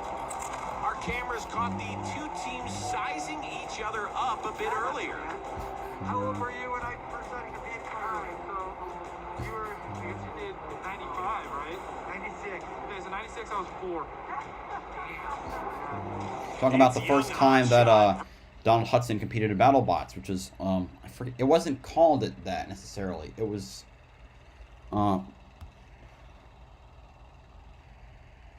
it might have been called Robot Wars as well, like the UK show. But now both find themselves in an 0-1 hole. Kraken versus Hijinx. No, okay, no. The fights in the 90s were named after the events and the date, like Las Vegas 1999 or Long Beach 1999. Those are the official ones, but the unofficial ones started back in like the mid 90s. Its ability to drive. Riptide is fighting Defender with the second robot for Team Fast Electric Robots, the teammate for Whiplash. Anyway, we got a different fight going on though. We got Hijinx versus Jen Herkenrunner, who's the captain of Hijinx. They had such high expectations coming into this season. season. Hijinx for They Kraken. spent the entire offseason fixing what went wrong in 2020, and all of a sudden they got popped right in the grill by Mammoth first time out. A little bit of a jarring situation for Hijinx. For Jen, she's the ultimate optimist. She was really confident that she was going to come back and bring the best bot possible. The winner here, I'm not going to say they're sitting pretty, but they're going to be in the thick of the race to the round of 32. The loser's going to fall to 0-2 and is going to need some serious help to get. Whoever loses is not making it. Farouk? Kraken, I think, went 1-2 last year, but it made it advanced virtue of beating Doctor. Kraken.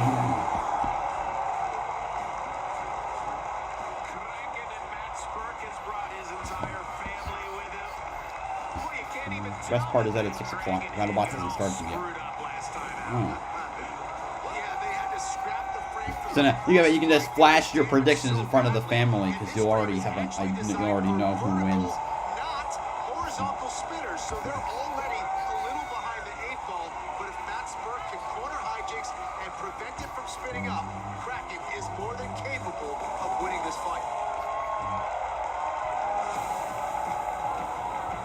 In the blue square from Oakland, California, the pink and yellow that turns you black and blue. It's Hijinx! Hijinx always so pretty. The paint job is sensational. The engineering Almost forgot to get Hijinx on. working between fights 1 and 2. We'll see what Jen Rotor and her right-hand man, Orion Beach, have dialed up tonight. Well, one adjustment Jen made for this fight was Let me get a better to picture. add S7 Hijinx. to that 68-pound bar. S7 is a sharper metal. It's better for cutting. They know Kraken is too tough to bludgeon to death, but if they can cut through the sea monster's head, they might actually be able to get the knockout.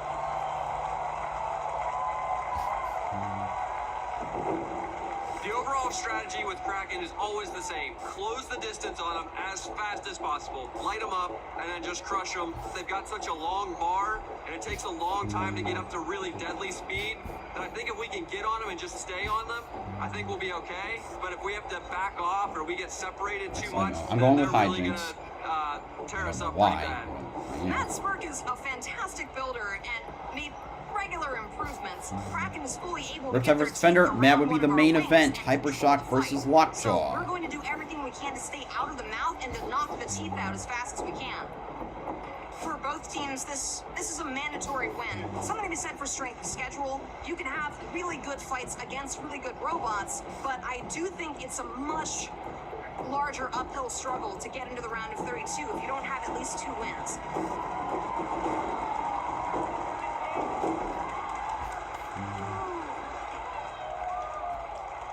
Robots activate. Hijinx has its game face on, so too does Kraken. Assisted by Hijinx always kind of a little bit weird, like maybe just like the tail at the end. Yeah, young Ethan Spurk hitting the button right there.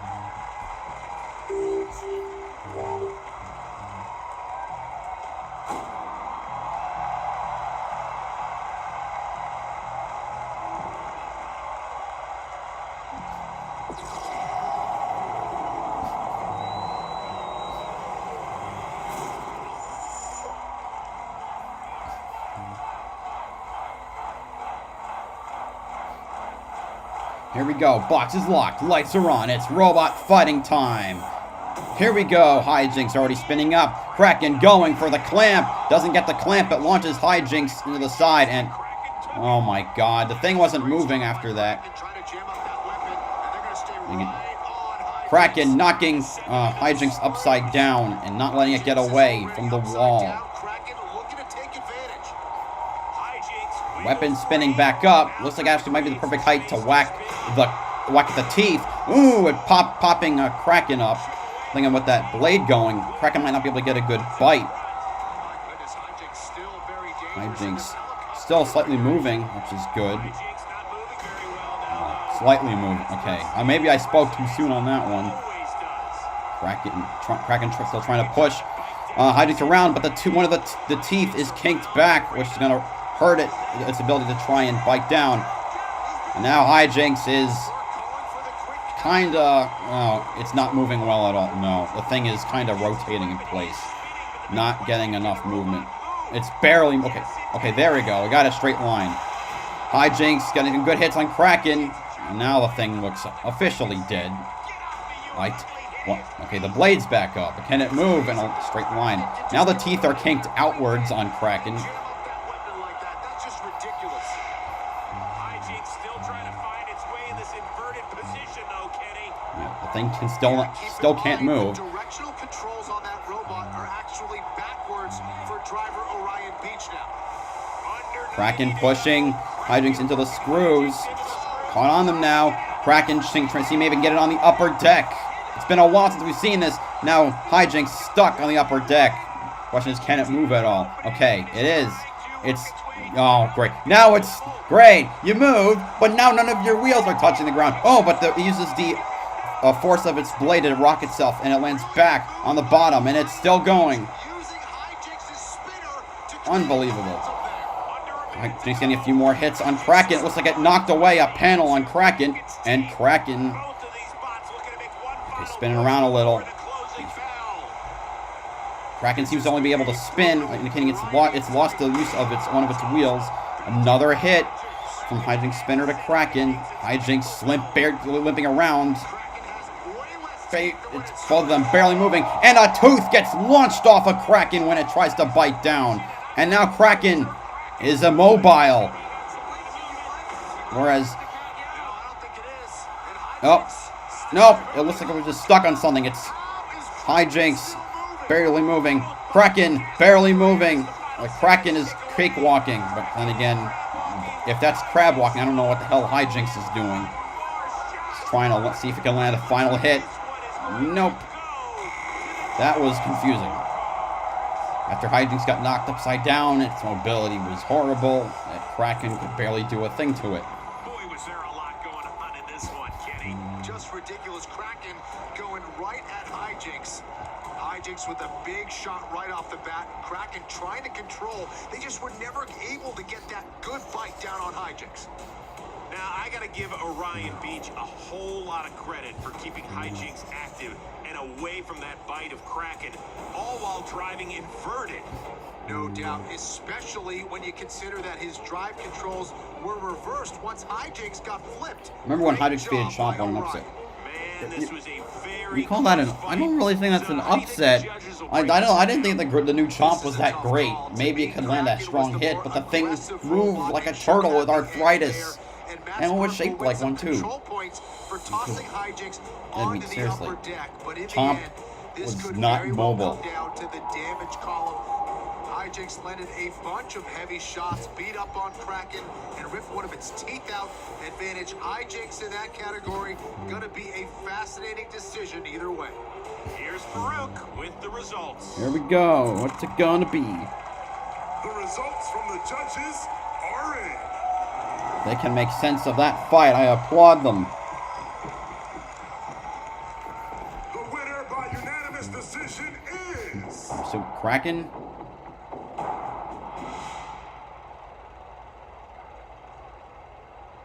Hijinx! Oh, sweet! Yes, I predicted it. Hijinx to 1-1. Kraken to 0-2.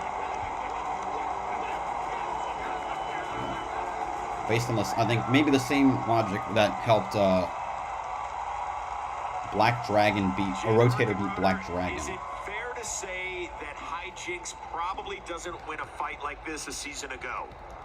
I think that is probably true. We've done everything we can to improve literally everything on the robot. We made one mistake. We made one big mistake in the pits before our first fight. We fixed it. It'll never happen again. And you're going to see more of that from here on out. That was a back and forth fight, Jen. Yeah. At one point, it seemed like you were stuck there on the upper deck. Did that worry you? No, we had considered that it was a high probability we'd be put upside down at some point, and we can drive inverted, it's not a problem, but just to make it a little bit easier on Orion, I added some slippery UHMW to the top of the head to help us scoot off in the case we had one wheel on, one wheel off, some kind of balance, and he did a great job. He sure did. Jen, congratulations. Hijinx evens its record at 1-1 on the season. Alrighty. 2 fights left. Another 40 minutes. The decision victory, and we're going to put the judges' scorecards up on the screen for you here. Okay, it was 6-5 for Kraken by Jason, 6-5 for Lisa, for Hijinx by 6-5 for all of them, for all judges in favor of Hijinx. Wow, the numbers that tell the story are in the damage department. Yeah, I'm 3-2 on predictions. Jason and Derek's cards, both of them scoring damage 4-1 in favor of Hijinx. Tough to win a fight if you don't come out on top in the most heavily weighted category. Destroy or disable your opponent. Kraken was not good. Did not have a good fight from the beginning. It was not advantaged even before the fight, considering horizontal spinners or Coming up, a kryptonite showdown between grabbers, two typically. 20-year-olds. And I'm not talking about a TikTok battle. Jason Vasquez and his control bot defender square off with Ethan Kurtz and the highly destructive drum spinner of Riptide. That's next on Battlebots. All right, fight number 6 of the day night. Defender and Riptide. I'll start with Defender. Defender, the teammate to Whiplash. It's a lifter essentially. Well, the way it works, it's got 4 forks and a middle like 2-pronged fork and they can lift up the 4 forks. It's basically like the whole robot. It's a little hard to explain. It has to be seen. It lost its first fight to Ribot in episode 2. Its opponent is Riptide, who it's got an egg beater I can't talk today. An egg beater drum spinner, and it beat Huge in episode 3, that was an upset. So for this one, that alone, I'd probably say Riptide. Defender doesn't seem to be well, it's still unproven, so I don't really have right now a ton of faith in it. I love lifter robots. Complete Control is my favorite of all time, but I don't think it's has a chance here.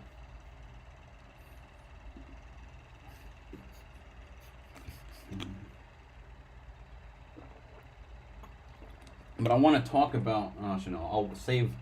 I'm going to talk about again before the main event because that's when it's a little more relevant.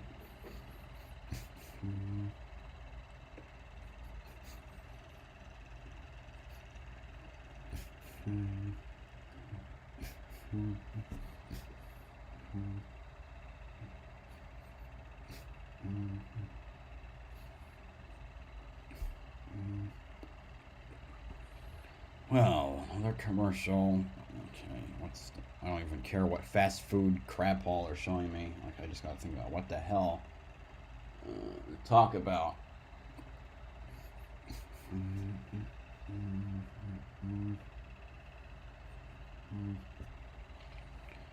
Man, what?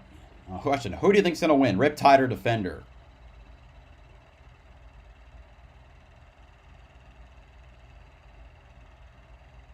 As for me, frankly, I think a Defender arcade machine would stand a better shot at winning.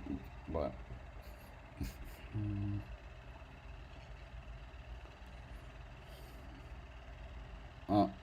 why Kraken? Wait. It managed to get. I think why wasn't it counted out when it was immobile? Probably because it showed enough movement to not get counted out, or it started moving after a short amount of time enough so that the count didn't start. Yeah, Riptide just due to the description. Yeah. I mean, it also beat Huge, but.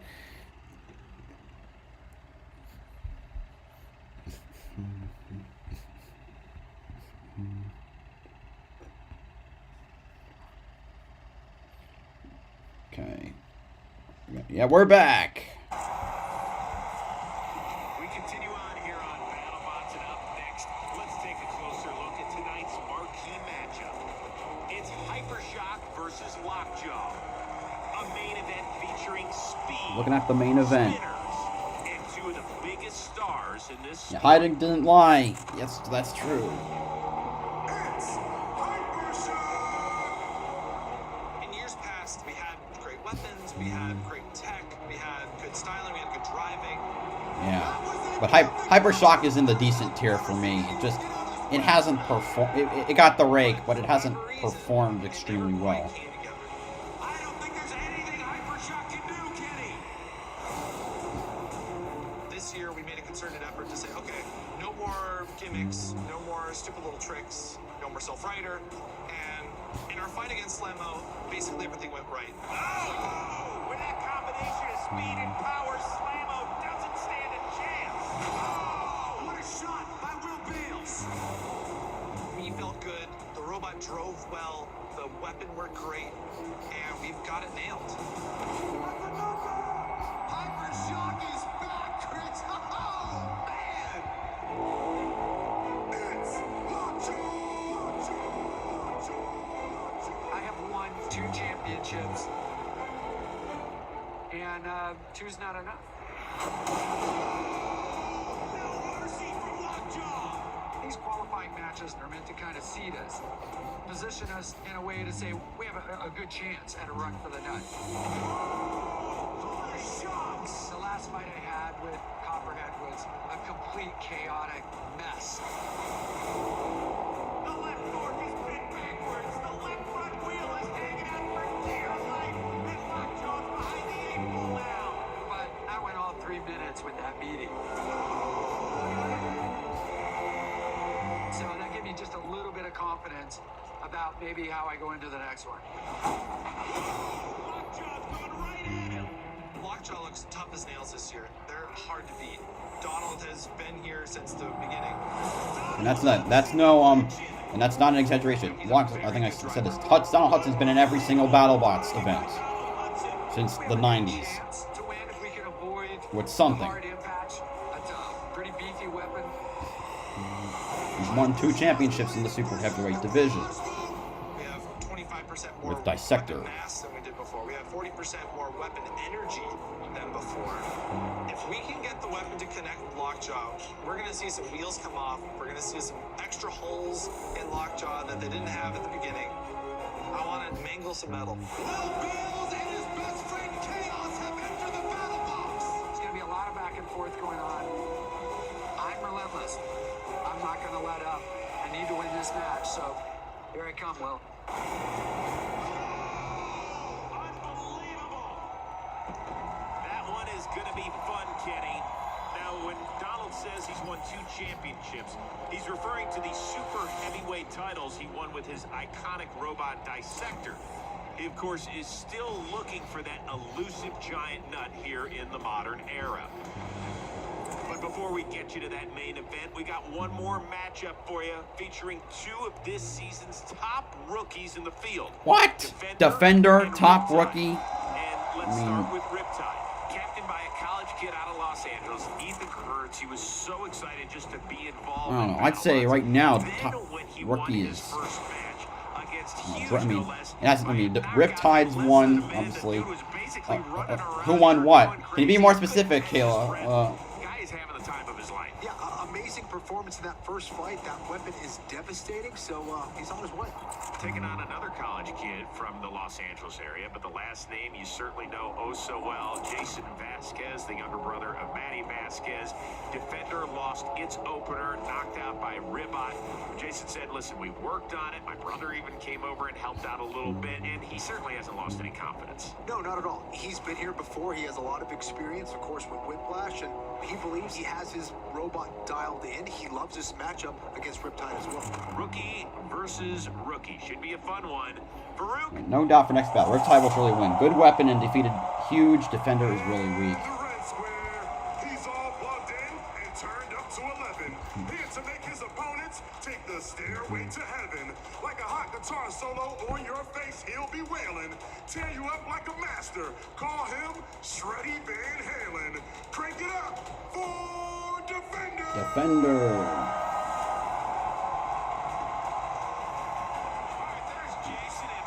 Anyway, I wouldn't make a two-wheeled robot like that, because the thing is going to be popping wheelies.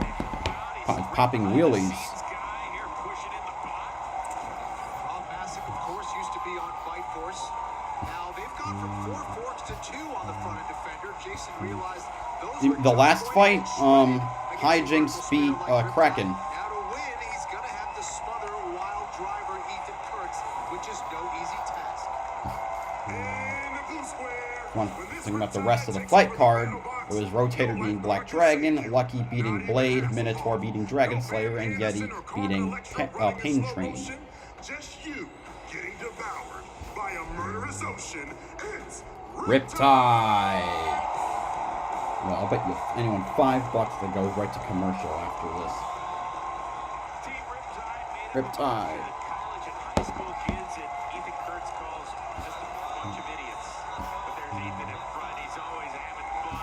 Yeah, just kind of soaking it all in. I thought this bot did a great job against Huge. Yeah, it doesn't get much better than that in its first fight. It's a powerful bot, and I think an underrated aspect is its wide base and low center of mass. This makes turning easier, which is going to be crucial against an opponent that they want to avoid approaching face first. Also, I think, looking at it, Riptide, I think it has the same wheel setup as Bite Force. It's got the 4 small wheels on the 4 corners and a long, flat back. And that's good design, because also why Bite Force reacted differently when it got hit. It bounced backwards, but it never went flying, because the center of mass was so well placed that it was able to, that it never could get popped up, just popped Our backwards. strategy for Defender is to approach them at a slight angle and try to bite into their corks or whatever we can and get our weapon bar and dig into Somebody said that they wish Bite Force was back this season. So do I. It's my favorite Battlebot. But they're still working on a new one, because they sold the model that won 16 fights in a row, 19 if you count the Rumble from Season 2 and the exhibition fights from Vegas.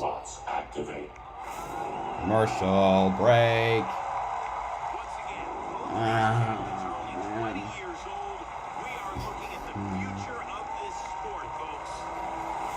Can Riptide start their Battlebots career 2-0, or will Jason Vasquez get his first win as captain of Defender? Find out when Battlebots continue. Yeah. Gotta wait.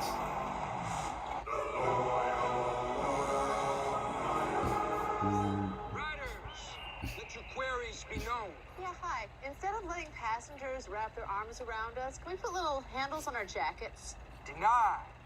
I want a new nickname. Can you guys start calling me Snake? No, Brian. Deny. How about we all get close to see if we... Okay, I don't know why I didn't meet the commercials. I don't need to see... I see enough car insurance commercials, like I said, watching NASCAR races. I don't need to see more on Discovery Channel. I don't need fast food commercials.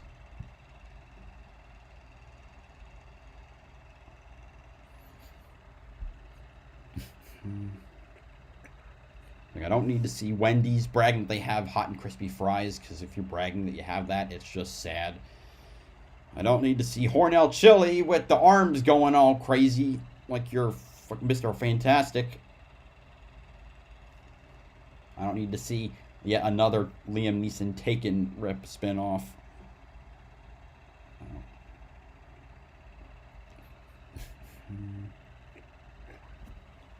God, like, we're getting ready, like, probably possibly the worst fight of the fight card coming up.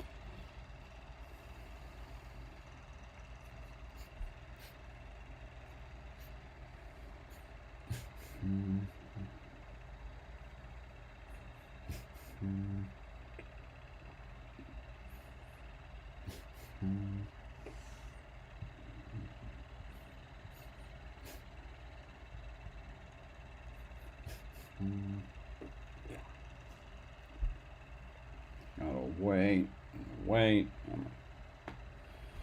Oh my God, I hate when this happens, like, every time. I mean, I'm semi-used to it, because I've been watching the Fight Night format since it started.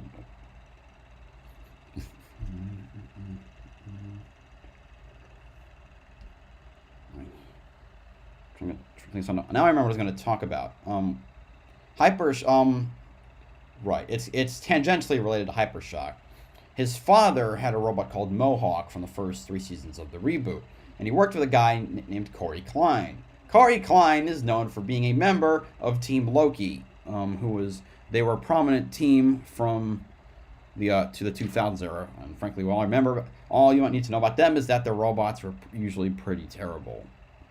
They had a lot of them because it was a team, but with combined 28-21 win-loss record.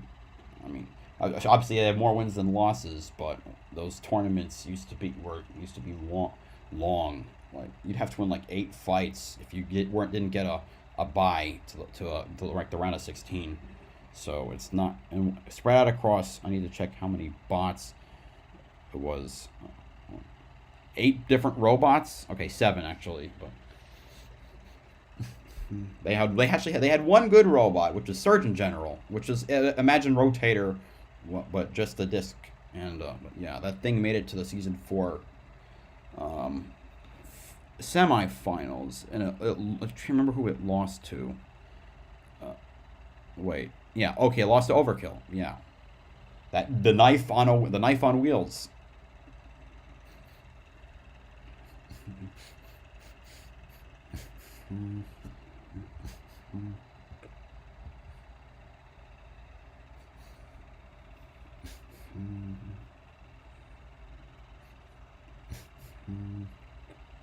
All right, I'm ready to get back because I spent 15 seconds staring at a screen of pills.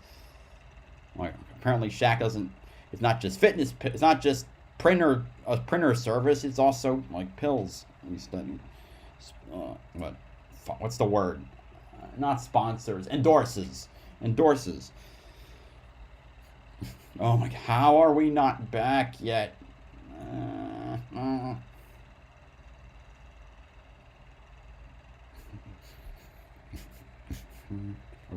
Now we're coming back. Thank you. Welcome back to Battlebots, where 2 rookie teams are inside the box and ready to tear each other to pieces. It's Defender versus Riptide. Let's go. Here we go.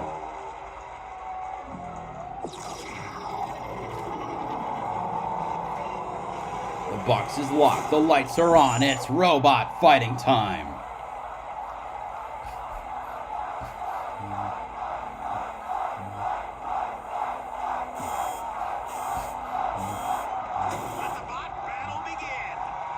Riptide getting a bunch of Defender actually wandering around, like running right into Defender. It knocked a fork off in the process, and now it is stuck on its back. Defender freaking bum rushing. What the fuck? Leave it alone! Leave it alone! Oh my God! Riptide charged, knocked the rails, and fell on its goddamn side. How do you fuck up that badly? Don't push it over, you moron! Oh my God! Of course, Defender tries to push it around, and in the process sets itself on fire. Oh my God! This fight, okay, it starts off with Defender getting stuck on its back. Then Riptide tries to knock itself over because it's upside down and knocks on its side. Riptide hits the screws to try and knock itself over, flips 10 feet in the air and lands perfectly on the upper deck. What the hell am I looking at? So now both robots are finally right side up. Defender going at full blast. Defender still pushing around Riptide.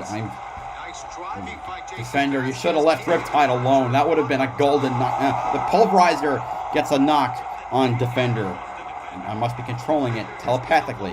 Defender pursuing Riptide was kind of running away. It also looks like the spinner on Riptide is slowing down as we have half of the fight to go. Yeah, they are not able to get it up to full speed. And now the spinner on Riptide is done, and without that, all it can do is push. Like the one time Defender can shine as it steers it right into the corner. Okay, actually now the spinner Riptide is back up. Let's see if Riptide can find a way to even the scorecard. Fender kind of looks like moseying around, like one of the wheel problem might be having on Defender. Defender, yeah. And now Riptide is smoking as Defender is meandering. Defender pushing Riptide around. He can kind of drive in the straight line. 20 seconds to go. Just pin defend Riptide there, and you'll be fine, Defender, because then you can back up, and there will be enough time for the fight to run out of time. All right. Defender goes right back into Riptide after lets it go. Bad. The fight goes to the judges. I can certainly say that was interesting.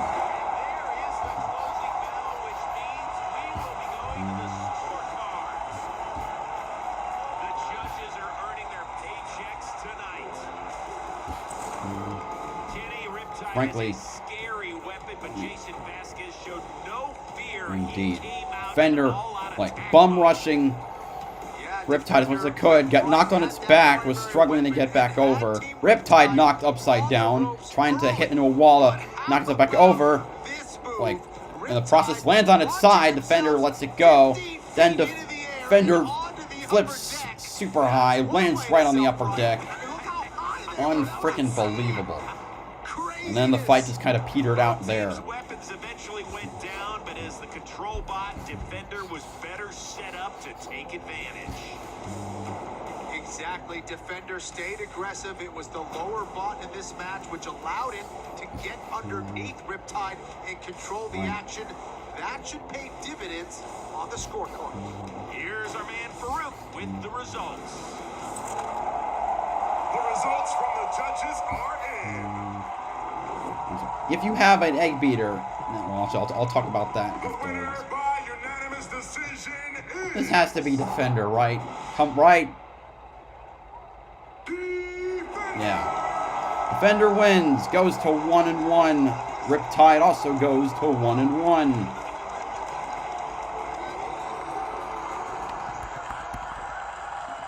Jason, I don't know what was tougher, getting that first win as a captain or a Rob Matzik hug. Did he break a rib there? You okay? Yeah, no, I'm really excited about that. I was pretty concerned after knocking him back down, but I just wanted the fight to keep going.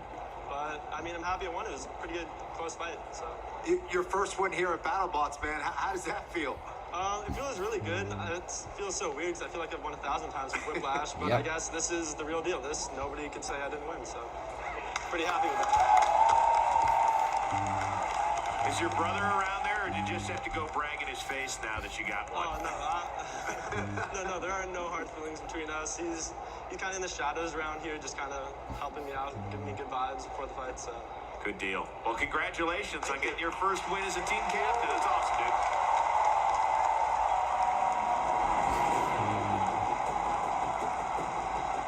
You know, it's so interesting. Jason Vasquez has been a part of a team that made it all the way to the final a year ago. But, man, when you move up a chair and it's your bot and you're making the decisions, just getting that first victory's got to feel great. It's totally different. Listen, both these teams were young, but, you know, to captain up your first Rob Matzik was lifting is not easy. There's so many more responsibilities. I thought he did a great job. Not only I'm not really sure. Well, yeah, I mean, I thought Rich was going to win, but they're both rookie bots, unproven. So it's hard to call it an upset. Now it's the main event, which means they get the excuse to do 2 sets of commercials because of the mini skit in the middle.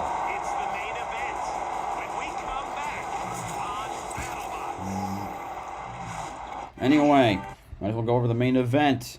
We've got Hypershock and Lockjaw. Hypershock is currently 1-0. It beat Slammo in episode 3. Lockjaw is 0-1. It lost to Copperhead in the same episode. 2 veterans. These are the two of the 5 current OGs. 2 of the 5 that have been in every single season. The others, of course, being Tombstone, Witch Doctor, and Captain Shredderator. Now the hard part is picking a winner. I think Hypershock, it seems to be doing. It's had 1 fight. We'll see. Okay, Hypershock and Lockjaw are both known for having some reliability problems. Like Lockjaw has been recently having more and more of that. Like 2019, it smoked the last 5 matches it had. Smoked a lot in 2020, and it smoked out in its last fight as well. So essentially, I'm surprised at myself. I'm going with Hypershock for this main event. I'd like to know what you guys think as well. So this might actually... Oh, the Hornell chili ad. Get that crap away from me. Like, seriously. Like, who thinks... that's not even the... That's not the only ad that they've had with that. Why? Why? Did people think Mr. Fantastic was a great marketing tactic? Okay, you think Lockjaw has an advantage in the main event next to Forks and pushing power. That's true, and it can survive as well, but I don't know. Its weapon just doesn't last anymore.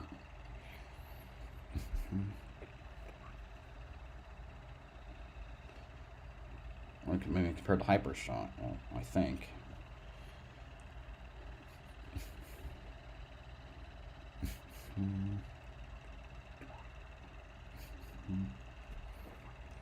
Ay, vey.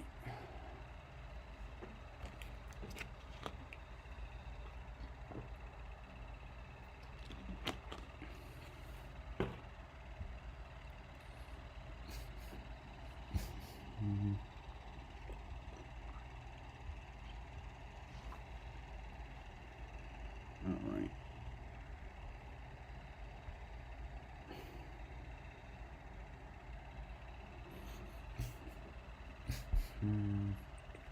Now, I noticed that the commercial. All right, when they left the last fight at 9:43 my time, and for that tells me that so I'd say it's 3 to 4 minutes per commercial plus like a 2 to 3 minute or 1 to 3 minute or a 1 to 2 minute thing in between plus another 3 to 4 minutes.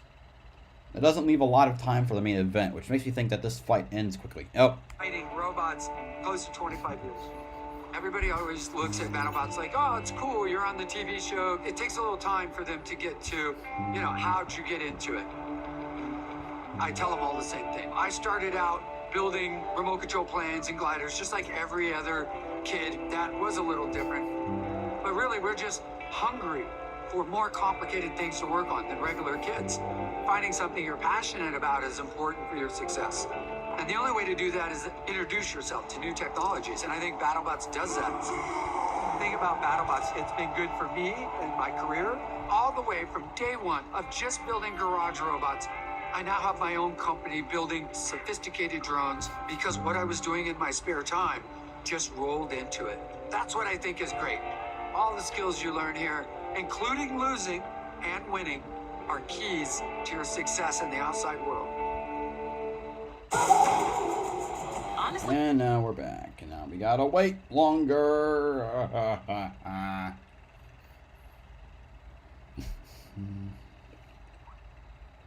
We just want to watch the main event, and I hate when it always just goes on commercials.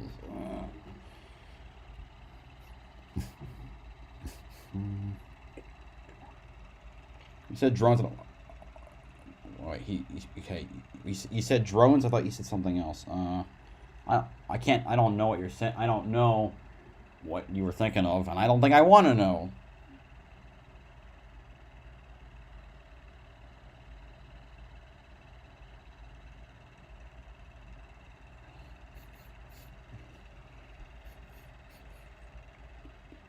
Am I still waiting? I'm trying to think.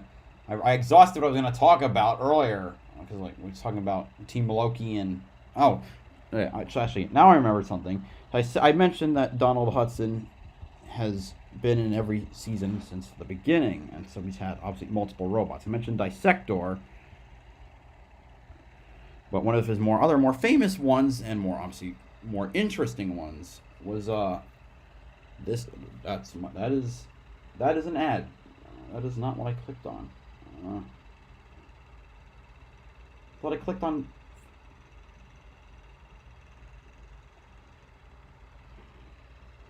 Here we go. Tazbot. It was a rotor, kind of like that head on the top could spin around, and that thing was a lifter. It was wacky. It was unorthodox. It didn't look right, and that the thing was still somewhat competitive. It made the quarterfinals twice and semifinals once. And okay, one of the most indicated bots to become the #1 seed. Oh, okay. Okay, Endgame has gone, probably, obviously, Robot's gone 3-0. That will go 3-0. Sawblaze has gone, wait, has Sawblaze had its second fight already? Oh, wait, I know, Endgame has gone 2-0. Like, I could see, see. Sawblaze definitely could. That thing just minced, I mean, it just fucking destroyed Minotaur. I think Whiplash is has a really good chance to be the #1 seed. Maybe Rotator. It just got win #2 and is currently 2-0. If Hypershock wins, I think it could definitely get that. I don't know. It was easier to tell in the first iterations of Fight Night because they had 4 fights instead of 3, and so I think at that point it was you could see who made it that far. Easy to see real like find the differences between them. Oh yeah, I forgot about Uppercut. Yeah, Uppercut definitely. Anyway. Just 0-1 on the season and lost a decision to Copperhead in a fight that Lockjaw captain Donald Hudson said we got thrown all over the box. I mean, they really took it to us. How does he rebound tonight? Well, when we talked to him, he said, you know, this really had nothing to do with the bot itself. It came down to me making mistakes out there. Copperhead just fought better. He says, I just need to go out there and outdrive Will Bales. Now taking on one of the most popular robots around there, Hypershock. You just mentioned about Will Bales. Of course, I'll always remember when Bite Force hit him and then everything fell out. As I got into this, I got a Happy Meal Lockjaw toy when I was a little kid, and he is certainly happy with Dissector. That was the super heavyweight that would become the inspiration for Lockjaw. In fact, the first iteration of Lockjaw looked pretty much just like a heavyweight super Dissector. But I digress. I'm fascinated with this fight. 2 very similar platforms here. Can't wait. Are you telling me that Will Bales' robot can improve to 2-0? No, Lockjaw. I think in Donald's advantage is both pushing power strategy and robbing some thoughts. I'm going with Hypershock. Here we go. It's the first ever meeting between Hypershock and Lockjaw. Farouk, take it away. And that's really because Lockjaw it can't stop breaking. Something always just breaks down. This is a trend in the last few years. It's time for the main event.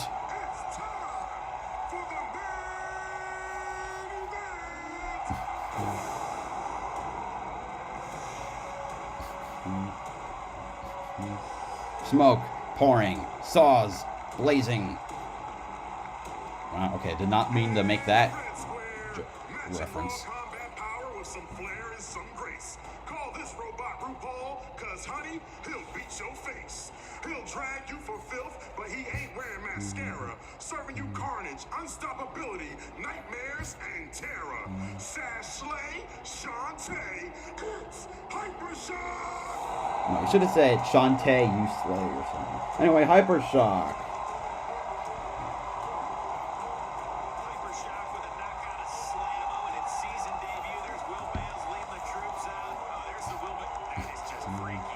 You know, instead of that front plow in that was in the image I showed, they've taken a page out of Lockjaw's book because they have 2 front forks, just like Lockjaw does. I've heard imitation is the highest form of flattery. Ted Bundy and Dahmer agree. You need the jaws of life to escape death from its teeth. You don't mess with Lockjaw if you don't have the key.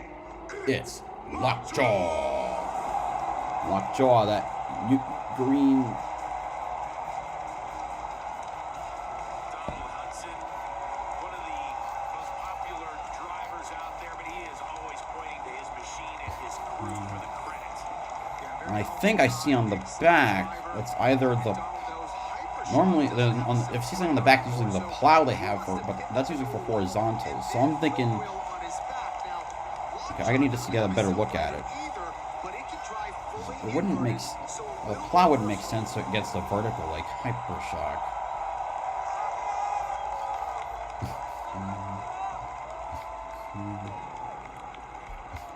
For more on this aesthetically pleasing matchup, we bring in our It might be the plow. So, having a conversation with Will before this fight. They've been studying for this one pretty intensely. They know Donald is a great driver, but one of the things they've noticed is that Lockjaw tends to oversteer. So what we are going to probably see from Hypershock is quite a lot of drifting. Also might be part of Donaldson's driving style. I've noticed, like, unlike other, I mean, I don't have a RC control, but or like a controller in my hands, but he operates the two joysticks using his he holds it like this, as opposed to like just moving with his thumbs, which might be more natural. But maybe for more precise movements, of course. I say that precise. He's talking about how he oversteers, but it's I mean that's just something I've noticed. And it's only him I've seen that.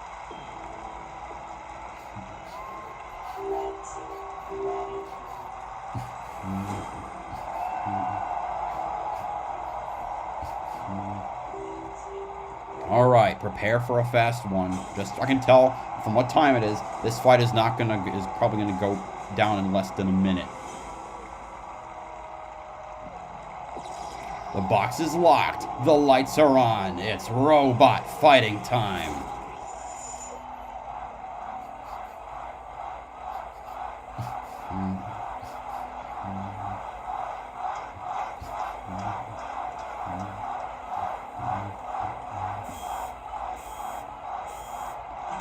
Here we go. Lockjaw, entering a little charge up. Hypershock going head on, weapon to weapon.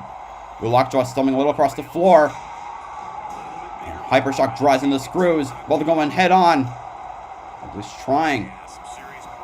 Lockjaw chasing after Hypershock. The spinners connect, and they connect again. And another hit from Lockjaw. Oh my god! Two of the front wheels of Hypershock are coming apart. Or at least they came apart a bit. That's not a great way to start. Oh, Hypershock. A great hit on Lockjaw, sending it flipping to the side.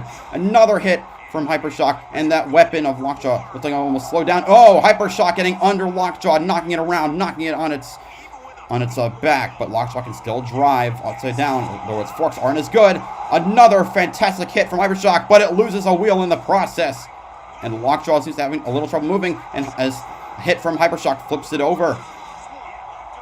And Lockjaw loses the same wheel that it knocked off of Hypershock. Both robots still driving. And a huge hit from Hypershock knocks Lockjaw in the air. That thing is having trouble moving. Hypershock sees it behind, and it knocks it out of the arena.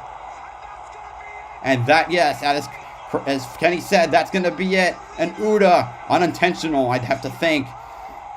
Lockjaw going down to the dreaded 0-2. And Hypershock finally showing it can actually kick some real butt as it goes to 2-0.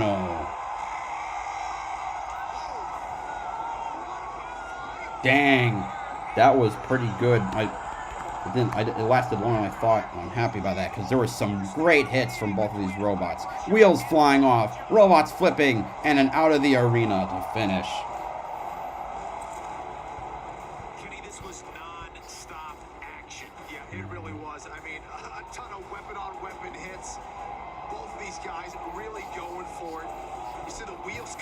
And this is a note for those who are watching. I'm not going to be, like I said, I'm not earlier.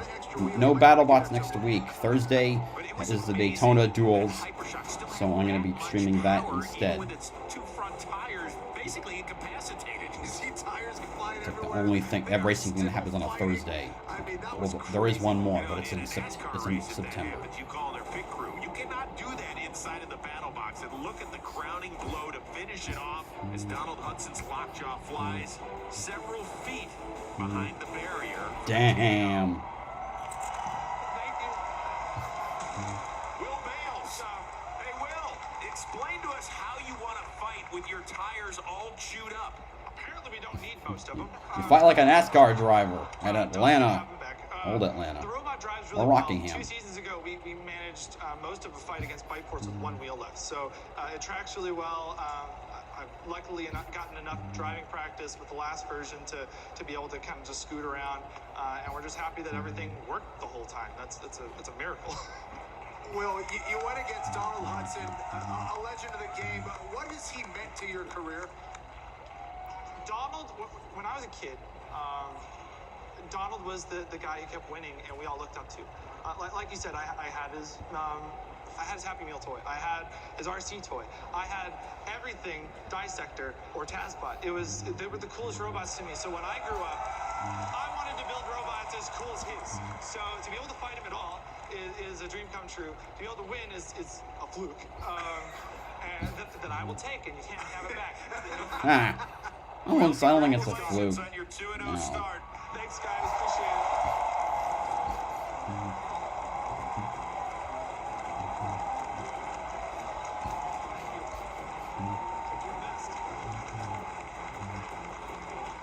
Oh, no, that's it. Okay, no interview for Donald. Anyway, that's going to be the end of the stream. Thank you so much for coming out to watch. Hope you all enjoy next week's episode. I'm just going to do the final view count. I just barely hit 100. Yay. So anyway, enjoy the next episode. I won't be there, but I'll be enjoying it in spirit. This is BowserJrXD signing off. Have a good one.